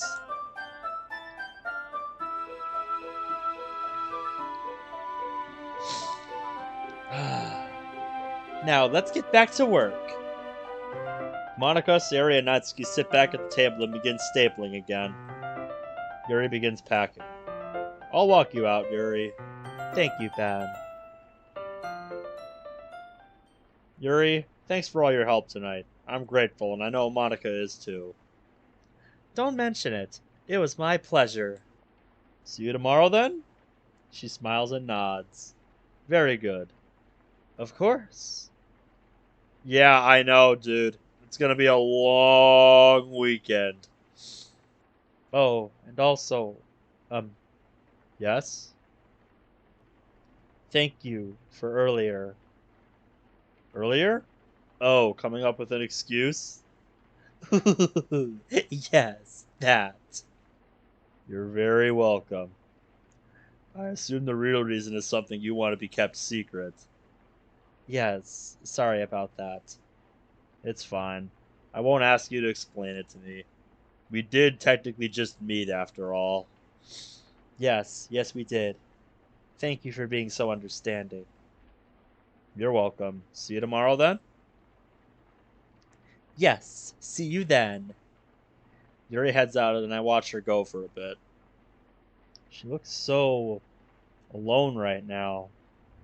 I'm reminded immediately of her Ghost in the Light poem as she walks under one of the streetlights. Yuri, I promise. I will do my best to make you happy as well. The 3 remaining girls are still stapling the remaining flyers together.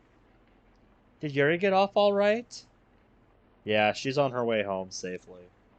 Oh, good. I'm gonna go clean up the kitchen, then I'll come back and help. Sounds good. I don't think that was closed before, was it? No.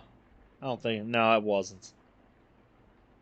I begin cleaning up the kitchen, washing the dishes, and rinsing them off and putting them away. Hey, what do you think might be bothering Sayori? Not exactly sure. I keep to my head so the girls don't overhear. The more time passes, the less I know of what will happen. Guess. If I had to guess, probably jealousy. What do you mean exactly? Remember what I said to Monica before we first went into the space room? Oh, exactly. I'm in your body, and Monica isn't exactly doing the best job of hiding her feelings for me in public.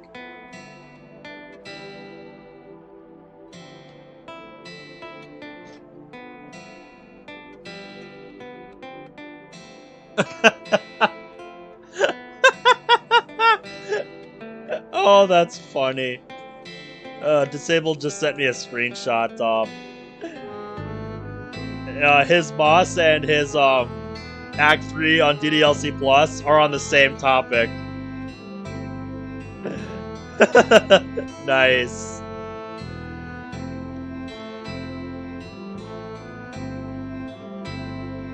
Oh, hey! Well, glad you can make it, my man. How are we doing tonight? I should talk to her about that. Don't forget the others. What do you mean? I'm not sure if it's just me, but they're growing attached to you. I've noticed that too. It's like the game wants me to appeal to all of them. What I've heard Yuri and Natsuki say recently seems eerily similar to the dialogue from their routes. If the two of us ever split, you'll be in a 4-way love square. Yep. Not funny.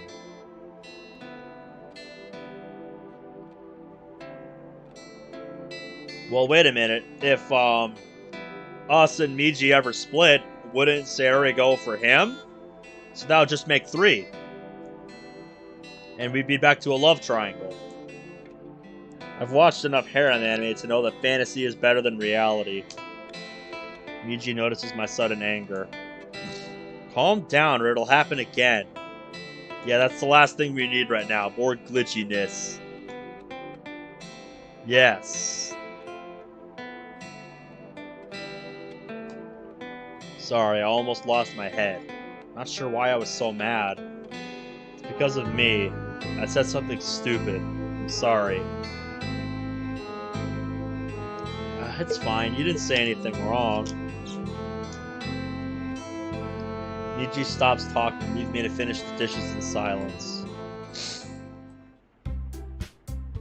I head out into the living room and see the girls organizing the flyers. Monica gives me a thumbs up. It's pretty cool to see her becoming more outgoing and relaxed around everyone else. Guess what? We're all done! Good! Maybe that means we're finally done with Friday? Already? Nice! Ha! You expected something less from 3 awesome pros? No, that's not what I was implying. I don't know why, but I am tired. You're telling me, Natsuki. It's only 1:20 in the morning where I'm at.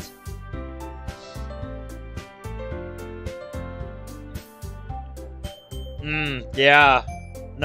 Yeah, it doesn't sound fun, man.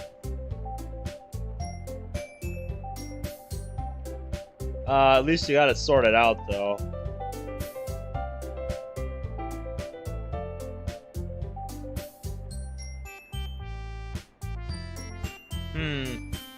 I don't know. It could just be the...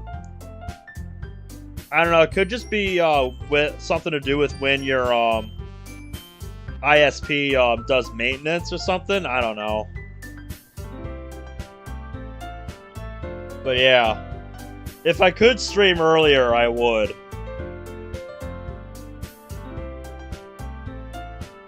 We didn't do much today. Are you gonna be okay to walk home in this storm, Natsuki? Oh, I'll be fine. Then I think now is a good time to call it a night. Ah, that's good. Yeah, I know. I always just hate hearing that. Thank you all for helping. It means a lot. You're welcome. Sure thing. You bet, Madam President. I'm out, y'all. Peace. Sayori, thank your mom for allowing us to use her kitchen. Aha. Ben and Miji, thank you for helping out with dinner. See you all tomorrow.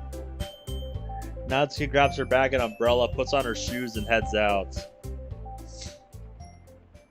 The moment Natsuki closes the door, my smile slowly vanishes. I face Sayori, who flinches a bit at my sudden seriousness. Rightfully so, I guess. Monica, I'm sorry, but could you head home before me? I'd like to talk to Sayori alone. She almost protests, but stops herself. She nods and puts a hand on my shoulder as she walks past me. Do what you can. Please.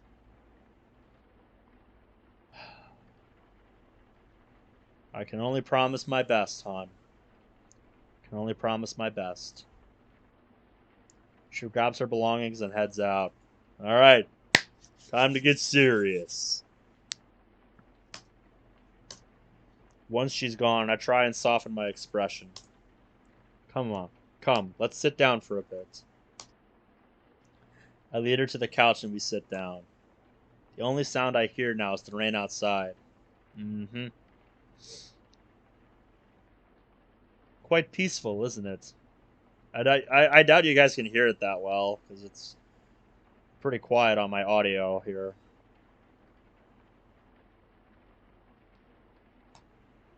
Man, how do I even begin here?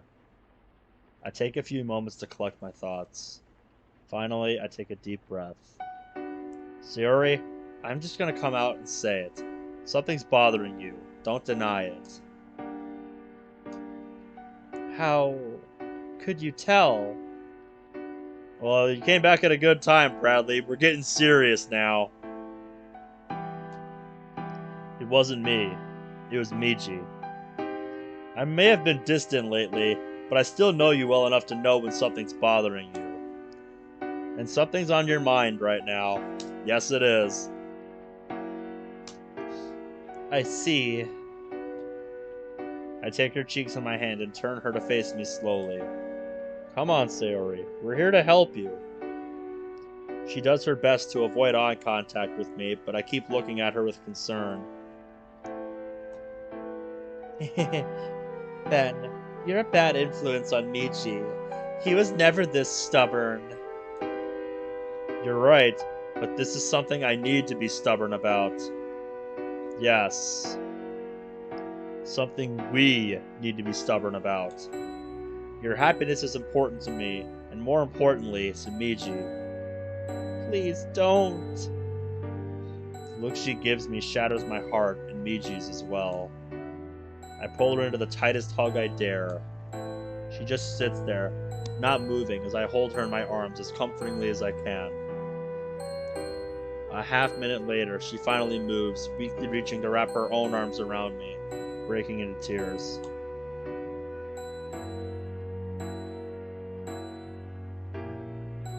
Yeah. Dude, I still haven't fully recovered from that, marathon stream that I did. Good God. Miji, Ben, I'm not... She tries to get out of the hug, but I hold her close. She then dissolves into soft sobs and buries her face in my uniform, weeping loudly. I can feel Miji's desire to hold the woman he loves close, and I reply to his feelings by doing just that. I wait until she's finished. When she lets go of me, she's hiccuping. I let her go, grab a glass of water and a few tissues, then head back out. She gratefully takes them, dabbing at her eyes and sipping the water. Come on, Sayori. We're all friends here. Miji and I really want to help. Yes. All the head pats for Sayori. All the head pats. Give her all the head pats, ladies and gentlemen. I can't. I can't tell you.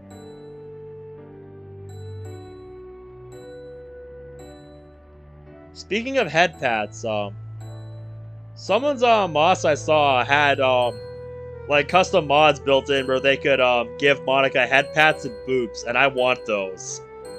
I want those so bad.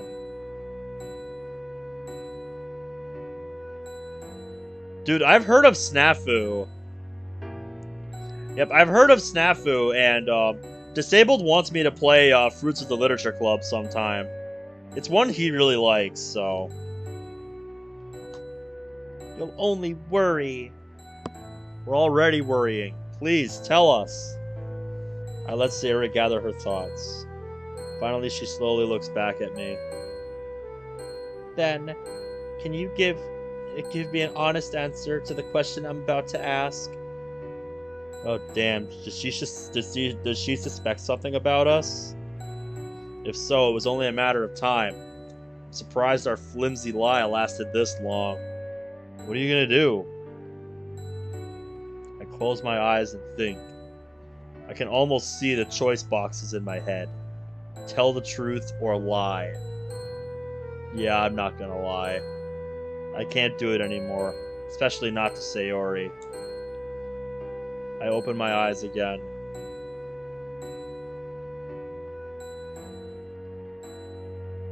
Must be something on your end. I haven't dropped any frames on my end.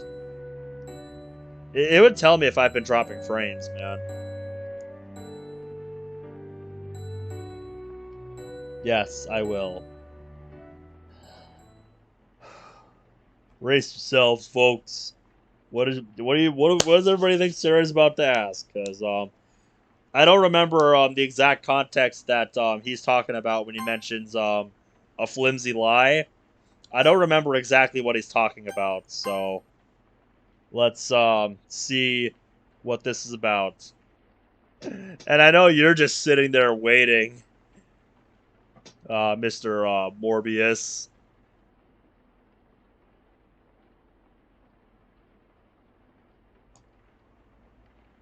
Ben, are you in love with Monica? Sayori.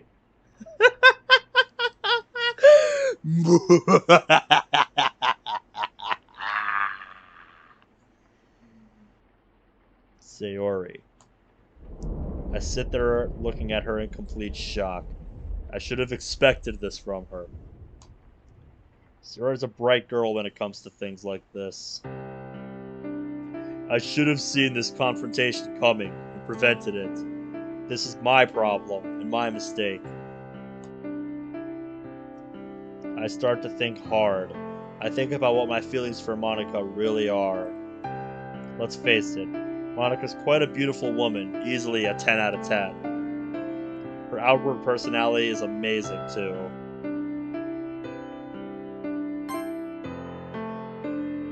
There's the question, just in case you missed it.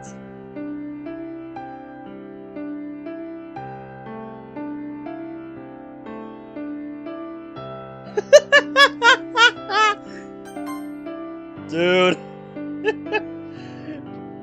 If caring about Monica makes me evil, then that's what I'd rather be, my man. I mean, Bradley's already said he thinks I'd be a good voice for a James Bond villain, so I'm just gonna fucking embrace it, dude. She's kind and thoughtful about her club mates when she's not going batshit crazy. Of course, she's not perfect by any means. No, no one is, man. She's easily jealous and has apparent sociopathic tendencies. The more I think about it, the more I realize I can overlook these flaws of hers. I had just placed my trust in her, after all, weaknesses and all. I then try and imagine what a hypothetical life with Monica would be like. Mr. Bond, I've been expecting you. Instantly, I can see a clear future for us.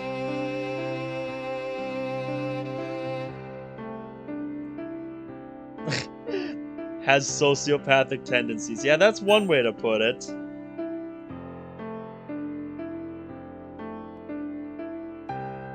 A loving family, kids, the former members of the literature club coming to visit and have fun, clean and bright future. Yeah. My face becomes hot as I take a deep breath. I look back at Sayori. Sayori?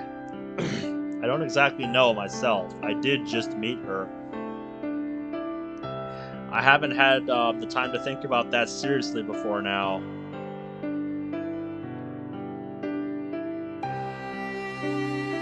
Diamonds Are Forever is best James Bond. Don't even at me. I'd have to watch that one. It has a Ford Mustang, Mach 1, 2 wheel moments, and a laser. What else is better? I might have to watch that one. That sounds neat.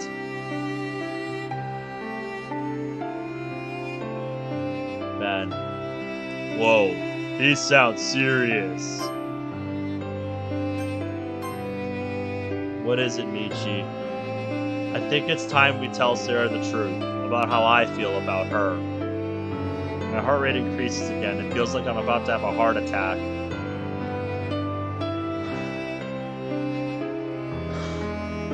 Sayori? Yes? You're in love with Michi, aren't you? That's why you're asking me if I love Monica.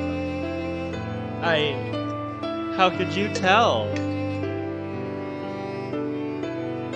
Played by Sean Connery. Connery, the best James Bond.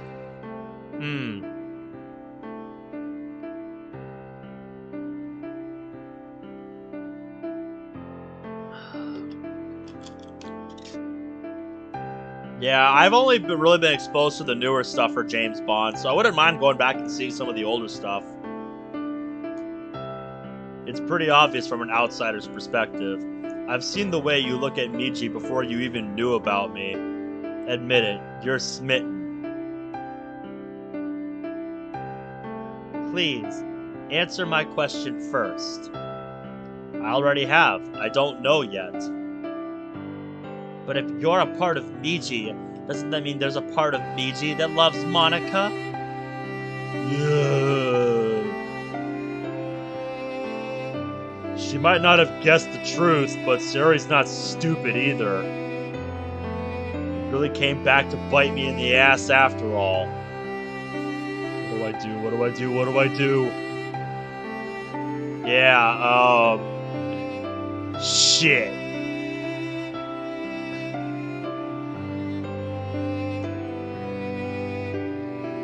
What excuse can I come up with if I want to maintain this lie until the festival? As I'm thinking, a new thought strikes me. Something in my mind snaps, clear realization flowing over me like 1,000 waterfalls. I stand and grab Sayori's wrist. Ben, what's wrong? Come with me. There's something I need to show you right now.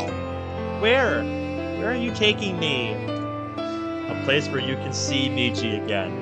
Oh!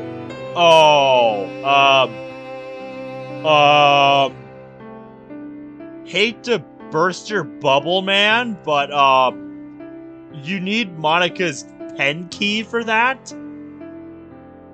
Cause, yeah, that's like, that's not how that space room works. Remember the rules you established earlier.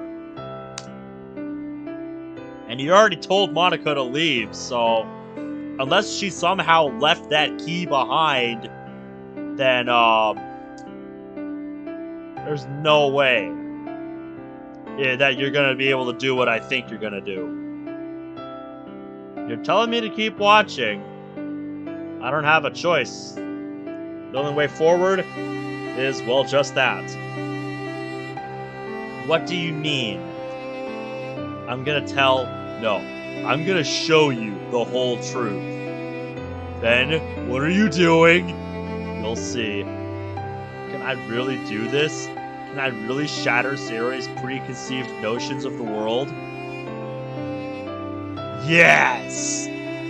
Oh man, this is going to dark places. Oh! Like I said, unless you have that key, you can't do shit, man. But I can, because I must. There's no other choice. I begin to pull Sayori towards the front door. Then, what's going on? Where are we going? The only way forward is, well, forwards. The what? Yes. I can be a wise man, just not particularly smart.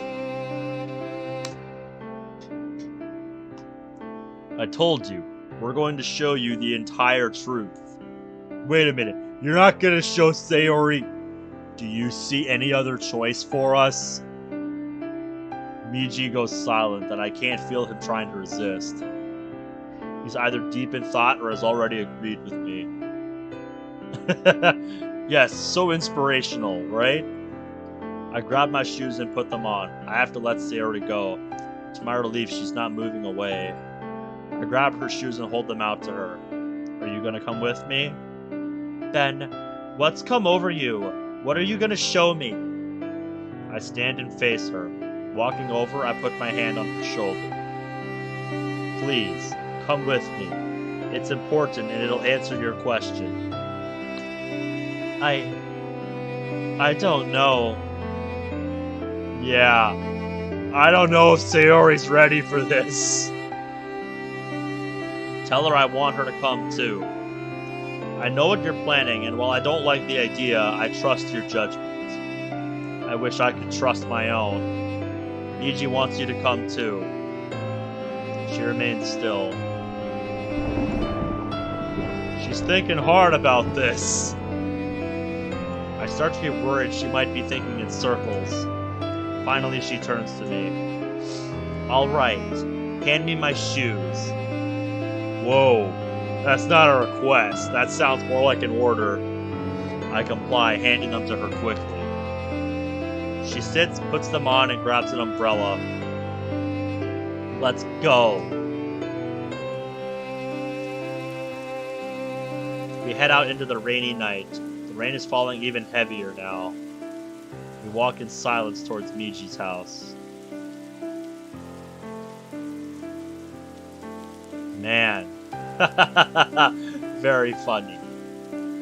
Yes. How are you gonna do this? Not sure exactly. I'm kind of playing this by ear here. Well, you should have thought about that before you told Monika to go home. Because like I said, unless she somehow forgot the pen key at your house, there's no way you're getting there, man. Because that's not how this works. You think Monika's just gonna agree with this? Probably not. I doubt she'll agree with you on this. You've made your point. Oh wait, I'm dumb. What the hell am I thinking? Right. Sorry, it's DDLC Plus and the other mod that I played last night. I totally blanked on the fact that Monika's living with us in this mod because she went homeless because her parents kicked her out. So yeah, I just had a bruh moment right there.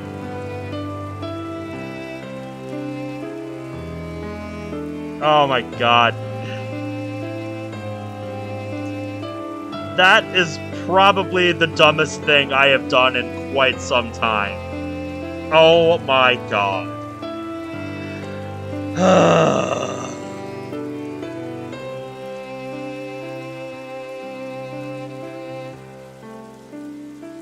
Yes. Yes, it does. Oh my god. I can't believe I forgot that. God damn it.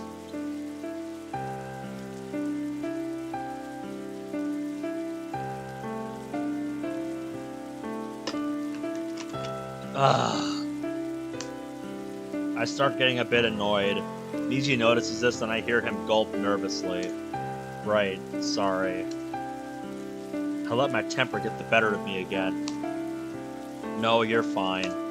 We finally reach Miji's house. Taking a deep breath, I lead Sayori inside.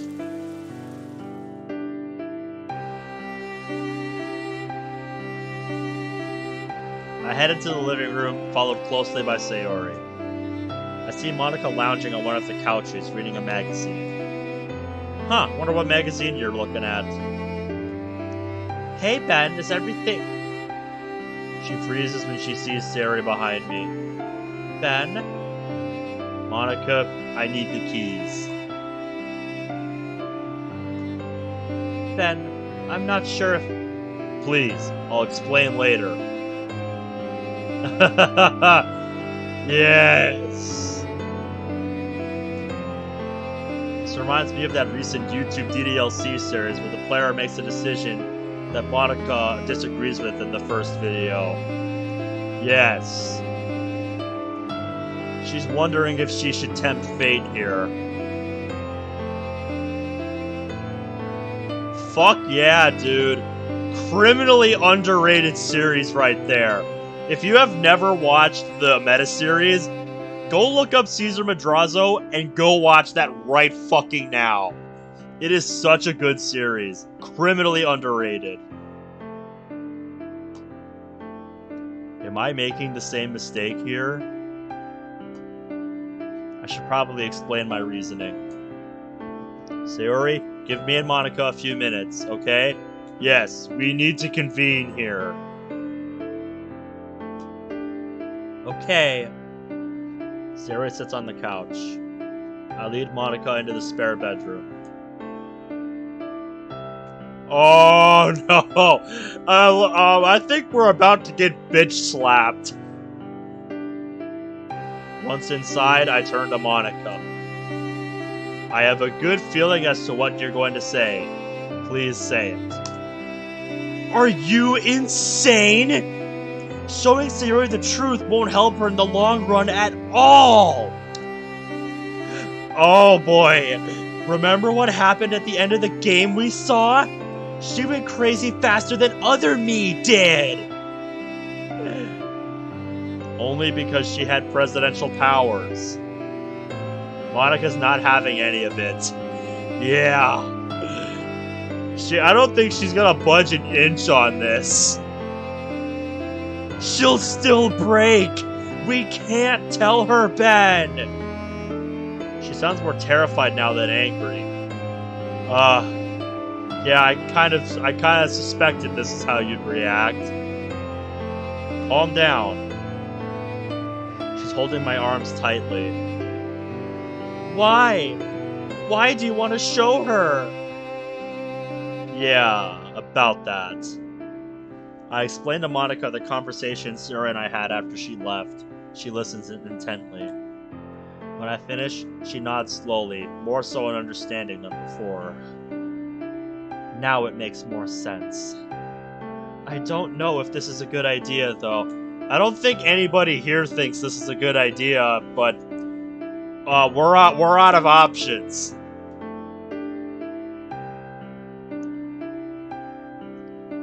Oh yeah.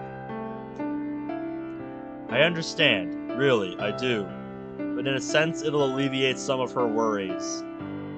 And create new ones. Yeah, but we can't keep lying to her. Besides, this might save her from her Act 1 fate, and it wouldn't hurt to have a third set of eyes. She's smarter than she looks, remember? It's just that she spends a lot of her mental capacity dealing with the negative feelings. She reaches over and wraps her arms around me, burying her face into my chest. She's really scared about how this is gonna go. I reach up and run my hand through her hair gently. After a minute or so, she releases me and pulls out her pen. Before you show Sayori the room, I'd like to show you something about the room first. Alright, what is it? Okay, lead on. We go down the hall and she unlocks the basement door with the key. It glitches a bit before opening up the classroom.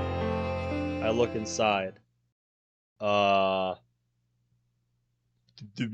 music stopped. The music stopped. Monica? We got some different lighting in here. Whoa. Oh, I see what's different. She added some furniture. Good on ya. Way to go. I approve. When did you have time for this, Monica?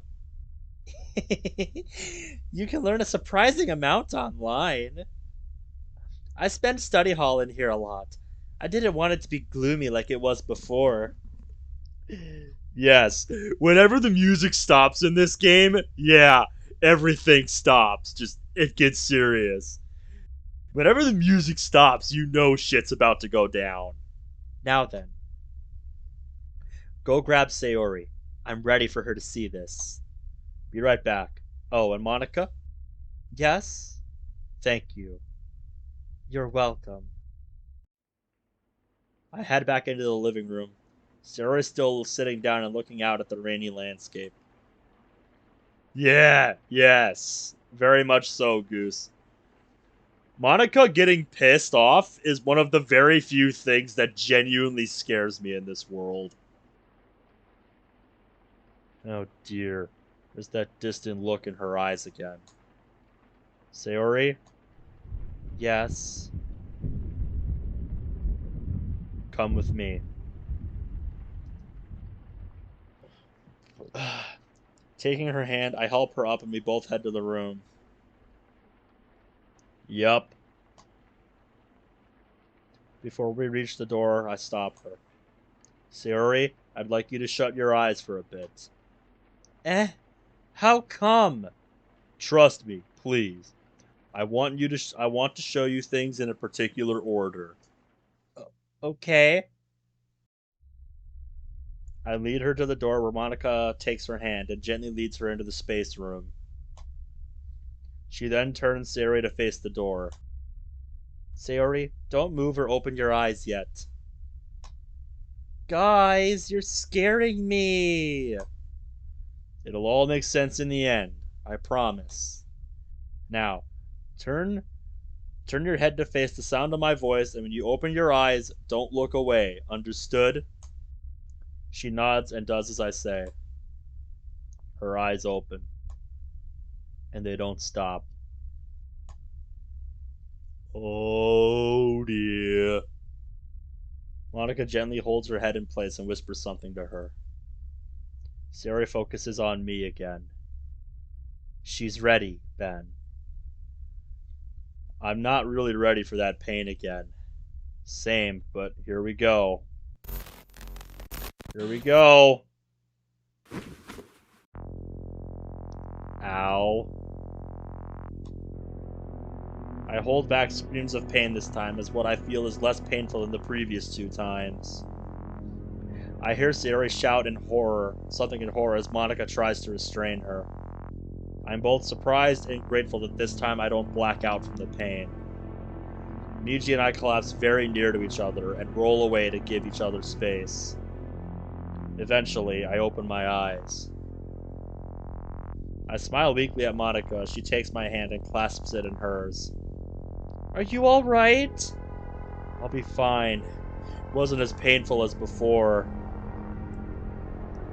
Monica helps me to a sitting position. I'm still in a great deal of pain, but it isn't as bad as before.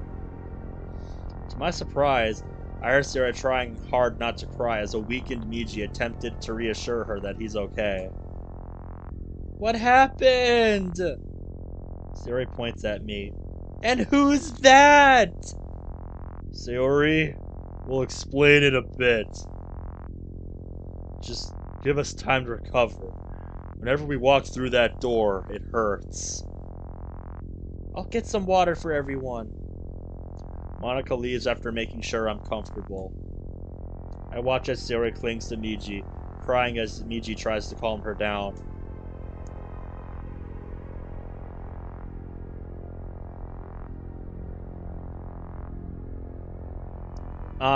Yeah.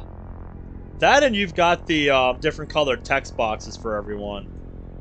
Get in there. Wait, Ben? But wasn't Ben another personality?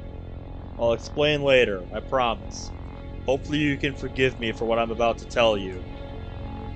Monica returns with a tray of 4 glasses on them. I try to reach over, but I'm too weak. No, let me. Placing the trays on the table near the window, she grabs one and comes rushing over, holding the glass of cold water to my lips. Drink.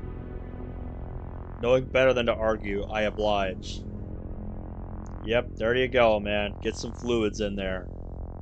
I'm so glad you're alright.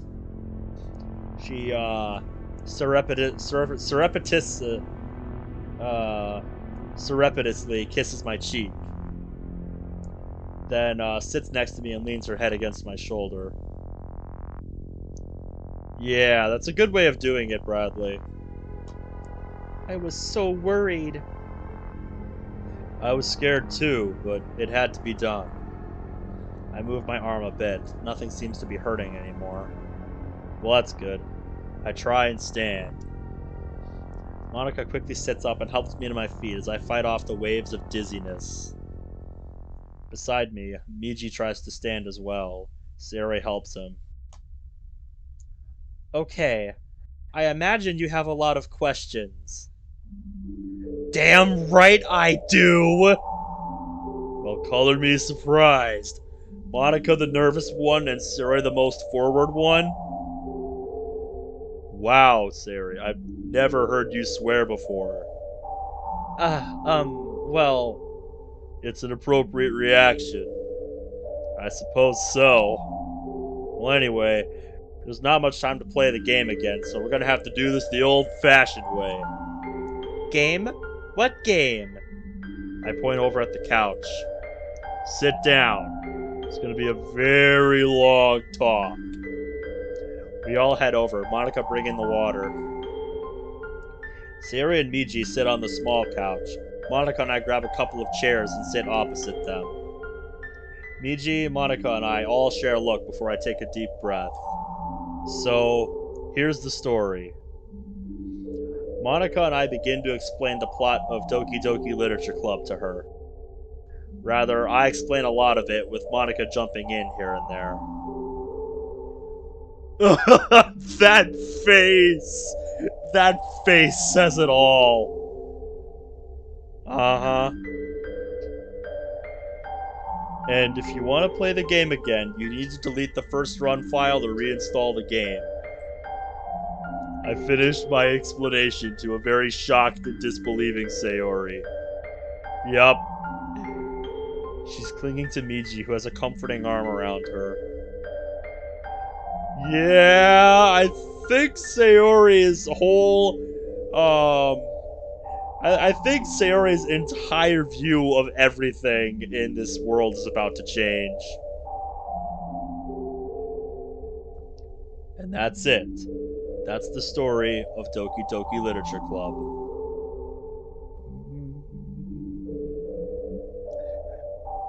Sayori is speechless. Yes, give her time. Give her time. It's pretty clear that Sayori is extremely torn and confused with all this new information. During our explanation of Act 1, Sayori asked plenty of questions which the three did our best to answer, but now she's silent. Yep. Also, how we doing, Avant-Garde? How we doing tonight? The revelation of her own suicide in Act 1 had caused her to go quiet, with a few questions during our explanation of Acts 2 through 4. I even saw her glance at Monica with a new expression. Distrust. Can't say I blame you, Sayori.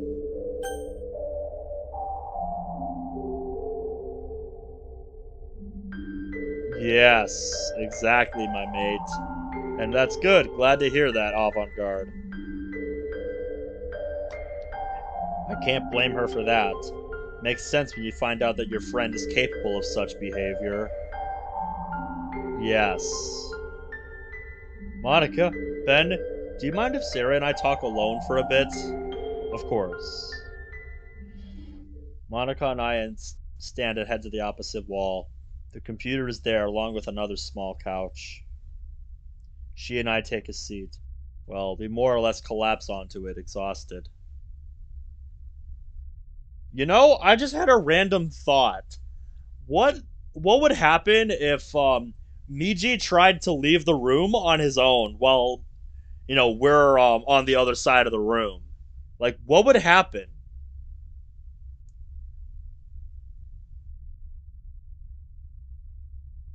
As we sit there, my mind wanders and travels back to Sierra's initial question that started this.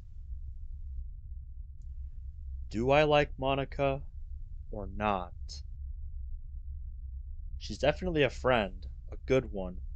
We've gotten pretty close this past week, and surprisingly fast, too. Not sure why, but it just feels right. What feels even more right, or rather comforting, is the sudden weight against my right shoulder as Monica leans against me. I look down at her and smile a bit. She looks like she's fast asleep.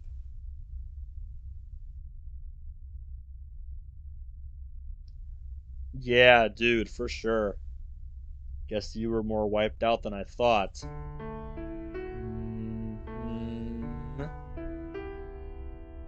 You really left me exhausted. You'd better take responsibility for this, you know.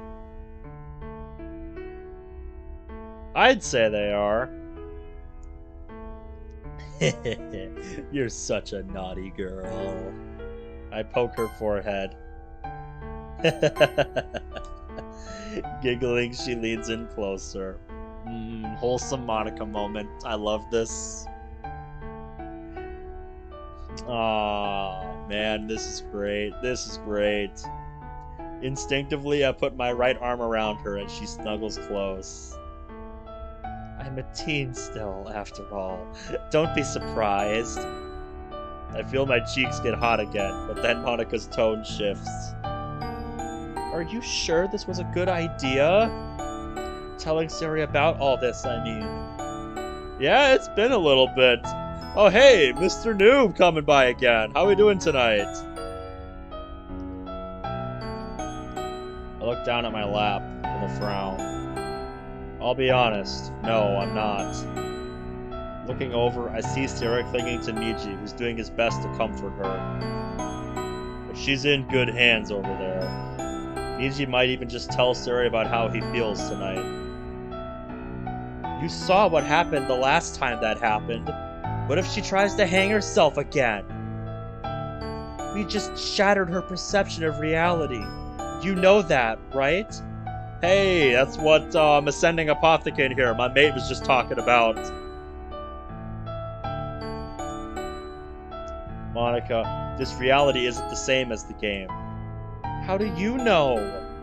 Remember, I'm from reality. I've played this game before. I saw you all as sprites on a screen. Now I'm seeing you as a flesh and blood person. I take her hand and put 2 fingers of hers on my wrist. What do you feel? A heartbeat. Exactly. Now here. I take her hand and I put the 2 fingers to her wrist for a few seconds. You have a heartbeat too, and it's going pretty fast. Of course it is. I'm snuggling with you, aren't I? Exactly. You're reacting like a normal human. And there's something else. Remember the hair colors the other girls had in the game you played? And the eye colors? They're different than right now. They are. Sayori's was kind of pink, Natsuki's was full pink, and Yuri's was a deep purple. But here, what are they? Sayori's is pretty brown, Natsuki's a blonde, and Yuri's got dark black hair. It's like this world is some kind of alternate reality, with the game and reality smashed together in the weirdest ways. I wonder if that has something to do with you being here, my man. And then there's the other people I've seen here. Causeway, Mori, Yae, Miji's parents, Sayori's mom. This world is populated, Monica. Heavily. I'm rambling again. Sorry, I let myself go on a bit. No, keep talking, keep talking. No, it's all right. We remain silent for a few moments while Monica digests my argument. So, if this isn't the game, and it isn't reality, what is it? After DDLC Plus, that's not so far-fetched anymore, is it? I wish I knew. Regardless, events are playing out very similarly to the game. Except for that. Monica follows my eyes. Well, who'd have thought they'd be kissing this soon? I was literally just about to guess that. Wow, dude. That was quick. Oh, I'm not gonna miss this opportunity.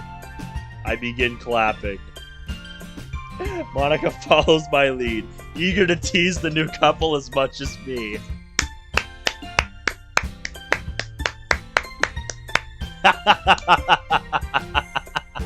I stand after helping Monica to her feet, and then walk over. Who is that dude? This is Miji, man. So, you finally grew some balls without my help for once. That wasn't helping, you know it, Mr. Hotshot. Yeah. Nah, you're good, man. I just finished that the other night, so you're good.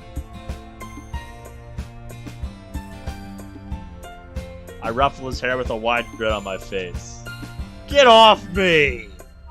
Chuckling, I let him go. Then I look over and Sayori. Was, Miji? Miji is just MC, dude. Chuck. She and Monica seem to be having a spirited conversation about something. I turn back to Miji with a more serious expression. How's she taking this? About as well as I did as when you first told me the first day. I think that view did a lot to convince her, though. He points to a view of Earth outside. She did say a lot of similar things after I confessed to her, though. Similar to that confession scene in the game, anyway. But it might just be me, but her choice of wording was a bit more hopeful. So here's the hoping that's a good sign. You and me both, man. The last thing I want is for the Act 1's ending to repeat itself. No kidding. Just then, Sayori and Monika join us. So, what now? Shouldn't we tell the other two? Not sure that would be a good idea. I can only guess at how they'd handle it. Yuri might take it well enough, but Natsuki. Yeah, dude. Natsuki finding out about this.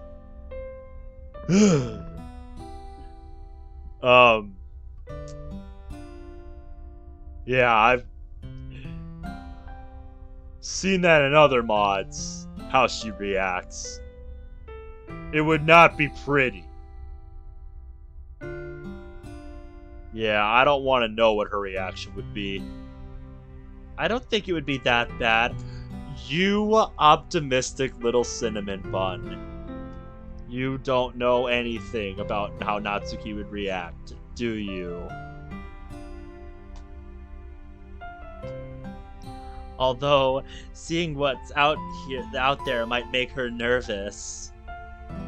I bet Yuri would get hypnotized by the scene. And with that, some of the tension leaves as we all chuckle. Yeah, dude, it would not be good. But seriously, do you think we should tell them? I lean against the wall next to the center bookshelf and look out the window. I haven't the faintest idea if telling them is a good idea, to be honest.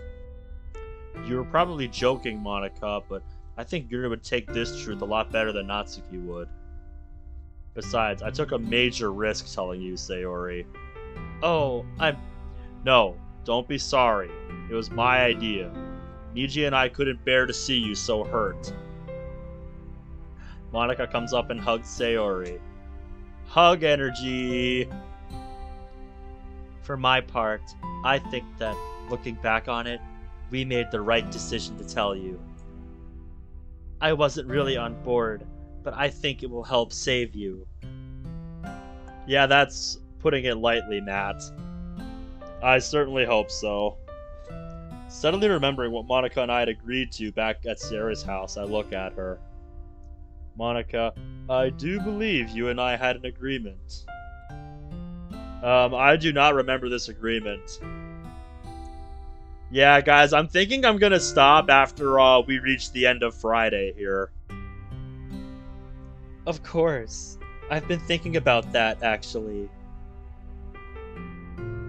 Yep. What agreement? The only way Ben and I can be separated safely is in this room. If either of us try to leave, we become one person again. What were you thinking, Monika? Well, I admit that I'm stumped. She heads to the computer. I've only been coding for a few days, and with all that's happened, I haven't been able to practice as much as, presumably, my game self had. Yeah, dude, I agree. So, you know less than DDLC, Monika.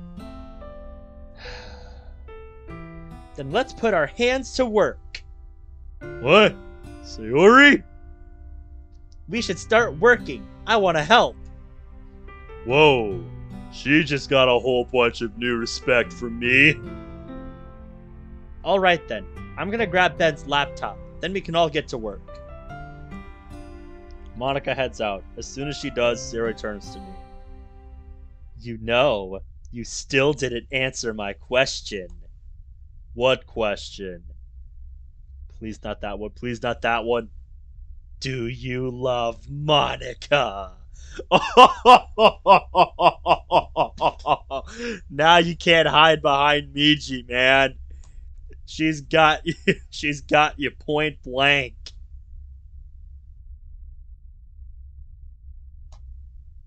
Dear God, why do I have such bad luck? This moment gets an award here. This is just that perfect oh fuck moment. I love this. I love this. Yeah, Ben. Why don't you tell us? Do you or do you not love Monica? Guys. Hmm. Come on. Out with it, tough guy. Yep, they're perfect for each other. Even their teasing is in sync.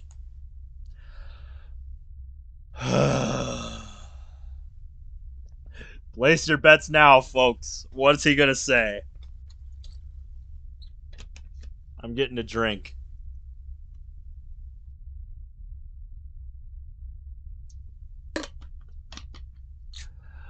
Oh boy. I honestly couldn't give you a straight answer. Monica. She's one of the most amazing women I've ever met. She's driven, talented, and quite handy with a keyboard, among other things. She's definitely beautiful, no doubt about that. Completely out of my league. You shove it with your base game lines.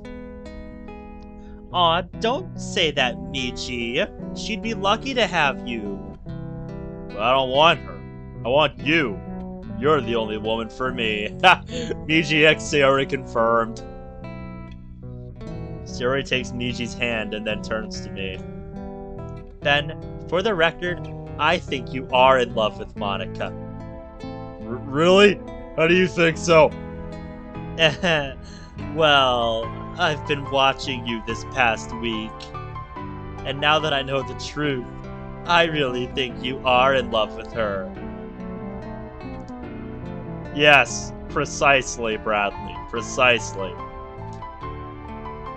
And after what I saw earlier with you and her sitting next to each other, I'm convinced. Hard not to be, after what you saw.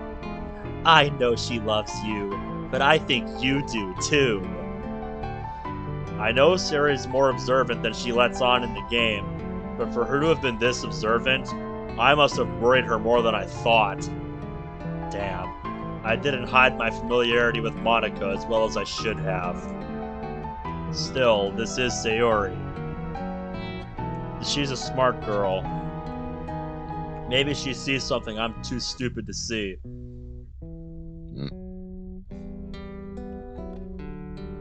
Damn, yeah, no kidding, Goose. I mean, the only relationship I've ever seen is moms and dads.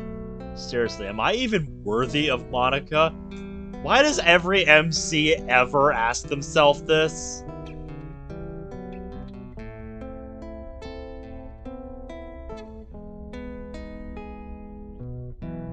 Right?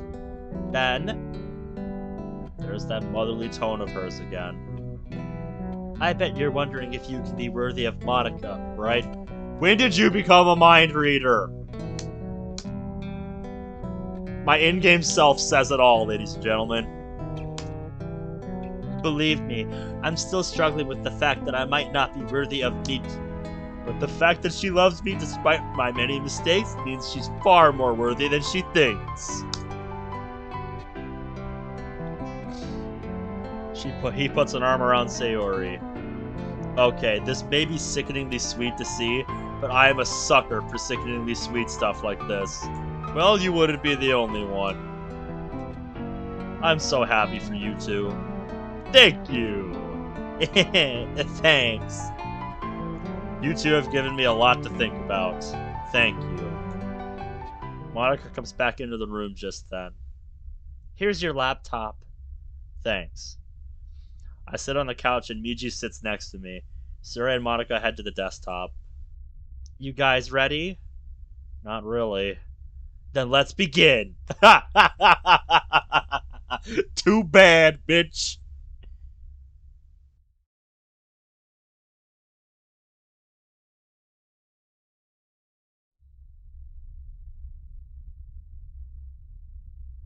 Hours pass, and what little progress we make is pitiful to say the least.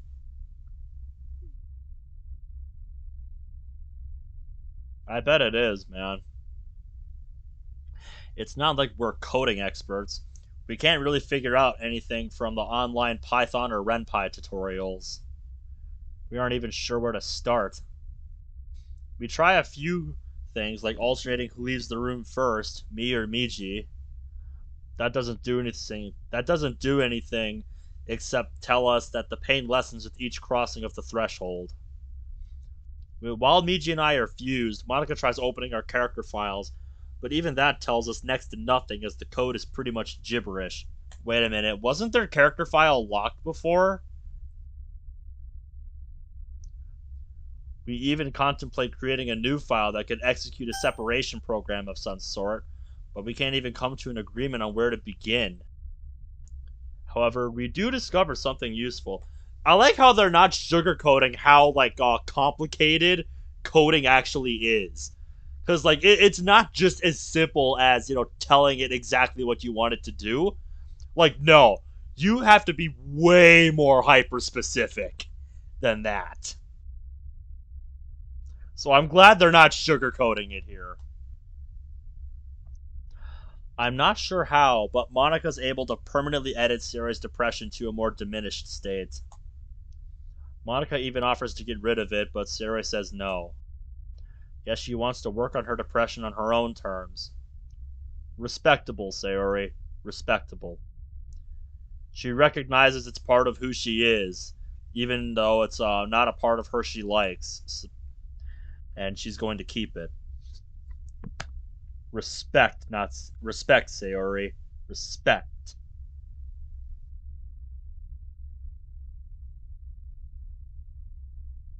Oh yeah, dude. And since you bring up coding, one thing I learned about the game Aliens Colonial Marines, since that game was such a shit show when it came out.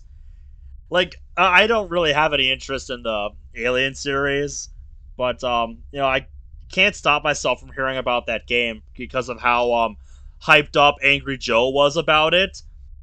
But yeah, it was found in the code years later that the reason the AI was so shit in that game is because one thing was misspelled in their code.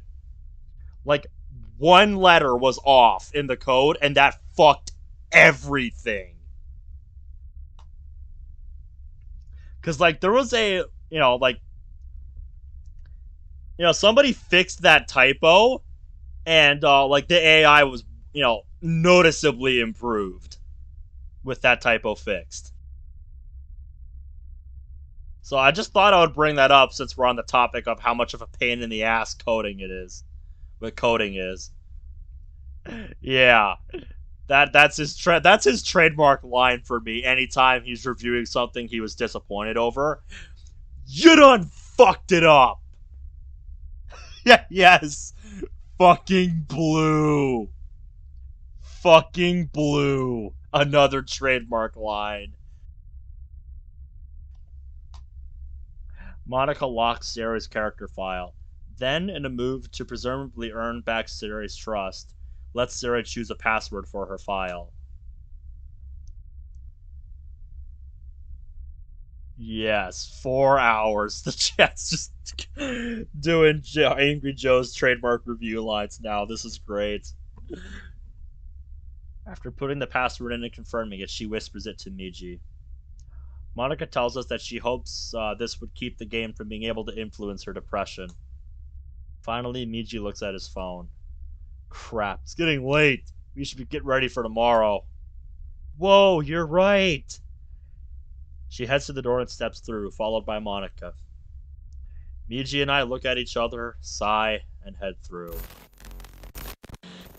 Yep, back in we go.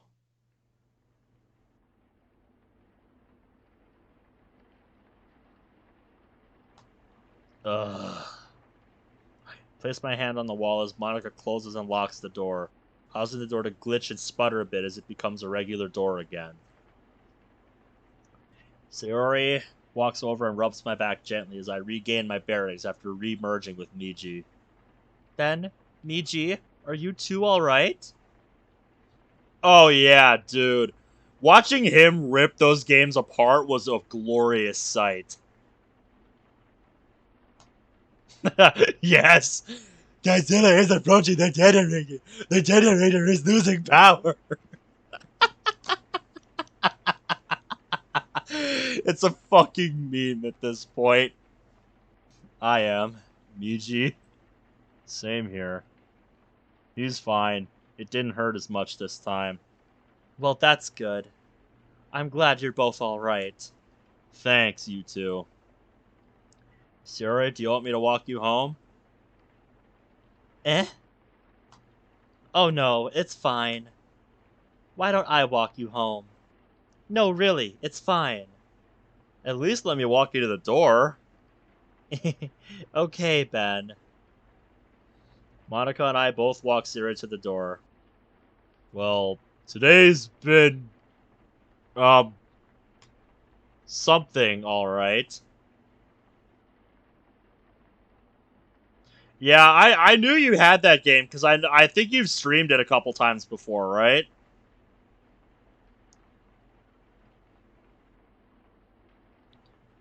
I just hope that, over time, you know, like in one of the updates they, hopefully did for that, they added an option for a local battle.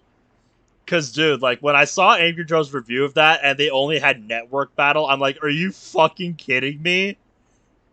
Dude. I hate how so many games just completely forget couch co-op exists nowadays.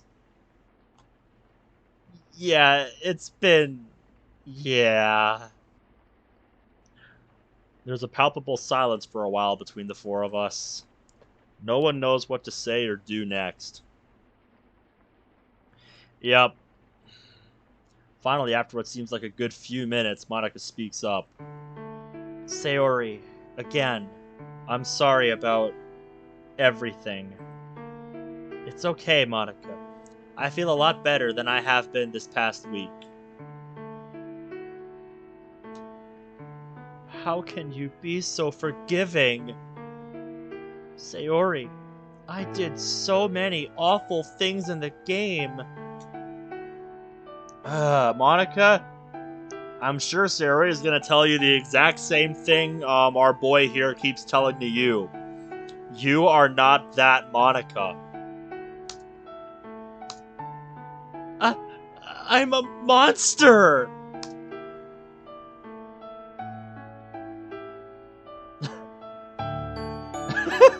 Pretty much, dude.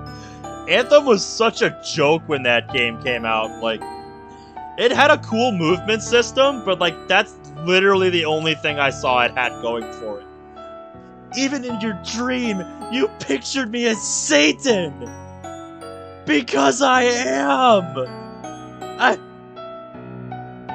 Sayori heads over and hugs Monica. You just calm down now. You are not like that.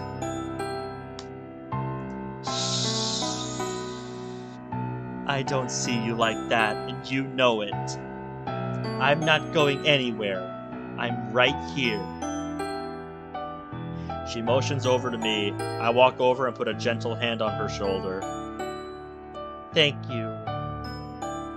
That means a lot to us. Thanks. Well, it's time to go. I'll see you all tomorrow. Yeah, see you then. See you later. See you tomorrow, Sayori. I love you. Love you too, Miji. And with that, the blushing bun grabs her umbrella, puts on her shoes, and heads out. Monica and I both head to the living room. Ben? Mind if I crash? I'm beat. Go for it. Thanks. And he's out again. My god, yeah, that really says something about how bad that game is. Oh, are you heading out, Morbius? I probably will be soon. There can't be that much of this day left. I'm probably going to end the stream after this, because I don't think we're going to get very far into the next day before I'm going to want to call it quits, so might as well just call it here. But yeah, have a good night, Morby. Good seeing you again. Damn, I've got to learn his secret. How the hell does he fall asleep so fast? Wait, he's asleep? Oh yeah, he is. Perfect. Then, can I talk to you? Sure, fine with me. She takes my arm and leads me to the couch. She pulls me down next to her and looks at me seriously.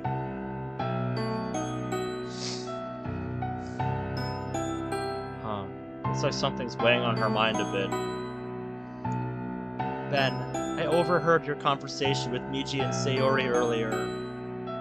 I see. I can't think of anything else to say because in all honesty, there isn't anything to say. She leans closer to me. Do you really think you're not good enough? Oh, that hurts, man. Oh.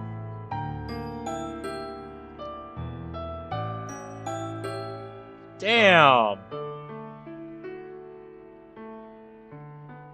Monica, if anything, I'm not good enough for you. I'm prone to insane jealousy. Shouldn't that be a red flag? Normally, yes, but I know you better than that. I know you're trying to work through it. I am, but it isn't easy. My mind keeps telling me I don't deserve you, but I still... Suddenly she pounces on me. We both tumble back, landing on my back, and her landing on top of me. I still want you. Her voice is soft and sincere. I can't stop loving you, no matter what stupid things you do. Cinnabon time? Why does that sound like the title of a joke mod? What's that one about? Tell me. Normally I'd be flustered at being in this position with such a beautiful woman, but something tells me she isn't gonna try anything.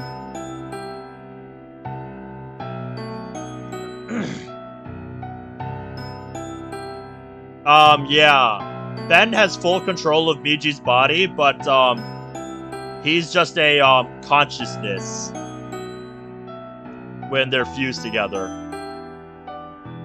I try and choose my words carefully. I reach up and run a comforting hand through her hair. I care about you, too. I don't want to see you hurting like this. It makes me feel like, well, it makes me want to protect you. She giggles and sits back up, still straddling my lap. Protect me, huh? Is that a problem? No, I just never pictured myself as the damsel in distress type. Never said you were.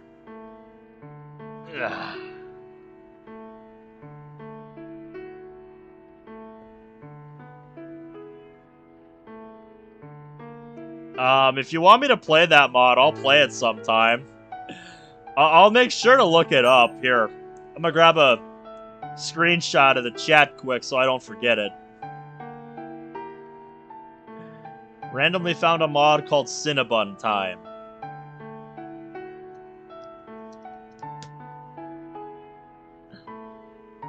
Like, I created a folder in my thumbnail stuff folder called Stream Notes.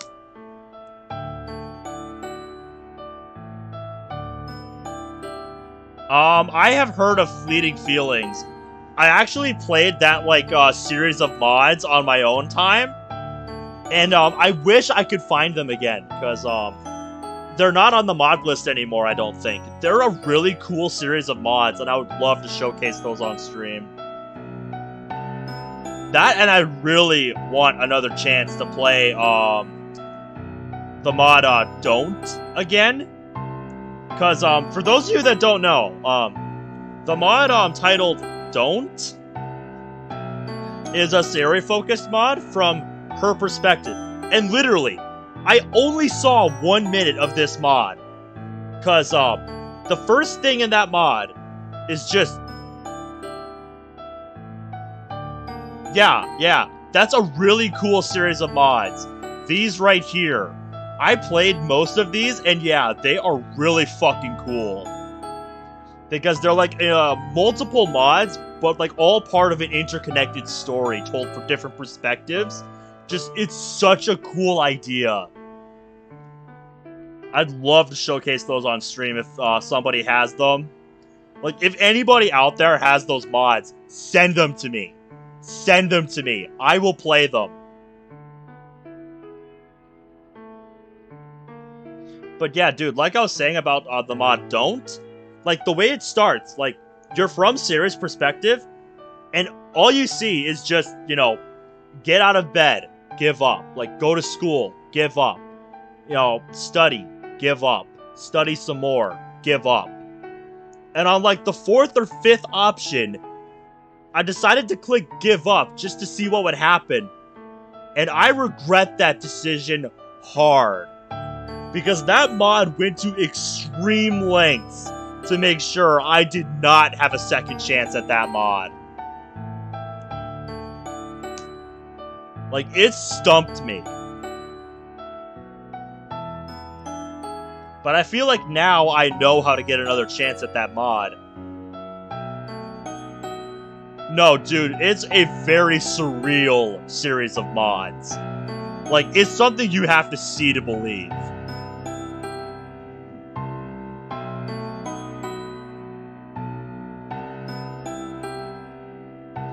Yeah, pretty much, yeah.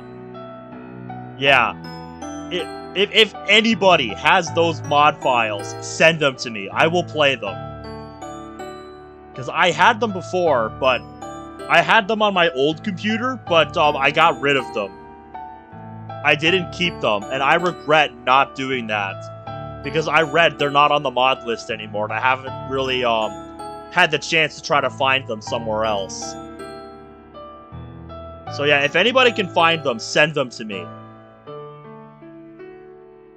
I don't think the original download works for them anymore. I'm not sure. I'm not sure if they were pulled, or if the mod dev just took them down. I'm not sure what the deal is with them, but if somebody knows, like, tell me.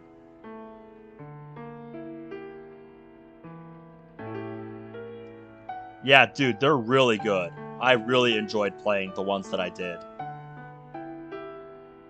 You're plenty strong, and I'm sure you have some form of fighting experience. Yeah, I've taken a few martial arts classes.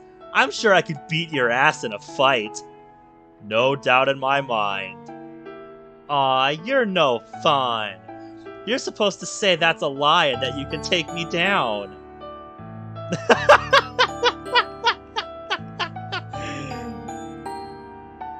Just then, we hear the front door opening.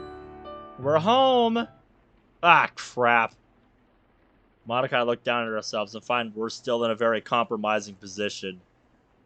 We both quickly scramble off each other just as Michi's parents both come in. Good save. Hey, you two. Why are you both up still? Sorry, Mom. We were just talking about what happened today. What happened? Today was pretty busy. The club all went over to Sayori's place for a little bit to work on the festival. Oh, that reminds me. The next couple of days, the club's gonna meet to work on some things. Is it okay if they meet here? 4 girls in the house alone with you? Michi. Minako, don't worry about it. We'll be home tomorrow at least, remember? Yeah, I know. Wait, I thought you'd be out tomorrow visiting Aiko? Yeah, exactly. There are quite a few channels that do that. I know, Monica Happy Face is one. And, Caesar Madrazo also does that. There's quite a few channels that do that, man.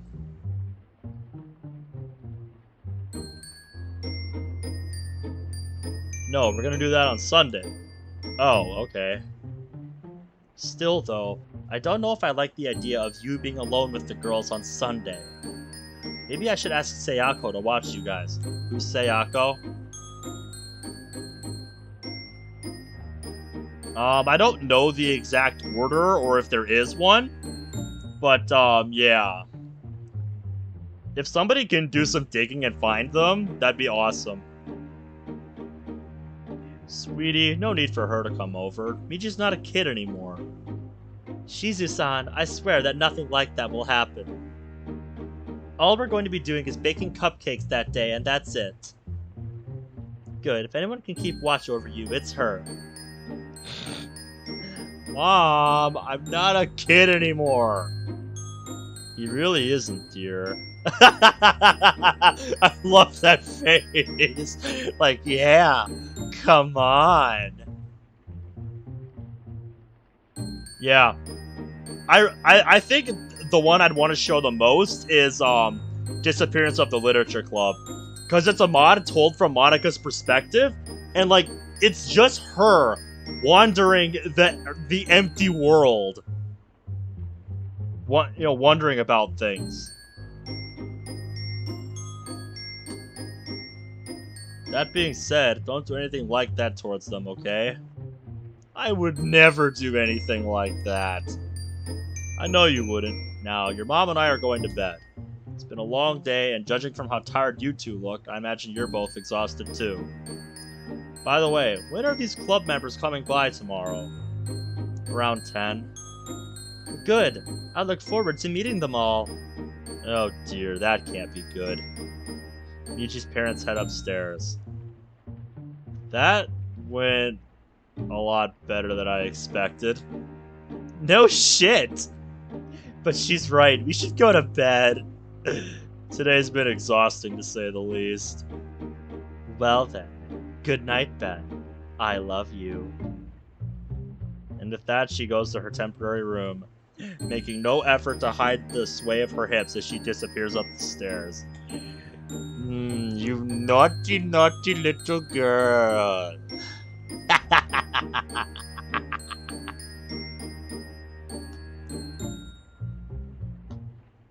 Damn, that woman is foxy as hell. Goddamn right she is. Ugh, it's been such a long day. You're telling me, man, we started midway through the day and it still took us 3.5 hours to get to the end of it. I get out of the uniform and drape it over the desk chair. After changing into some pajamas, I collapse into bed. Sleep!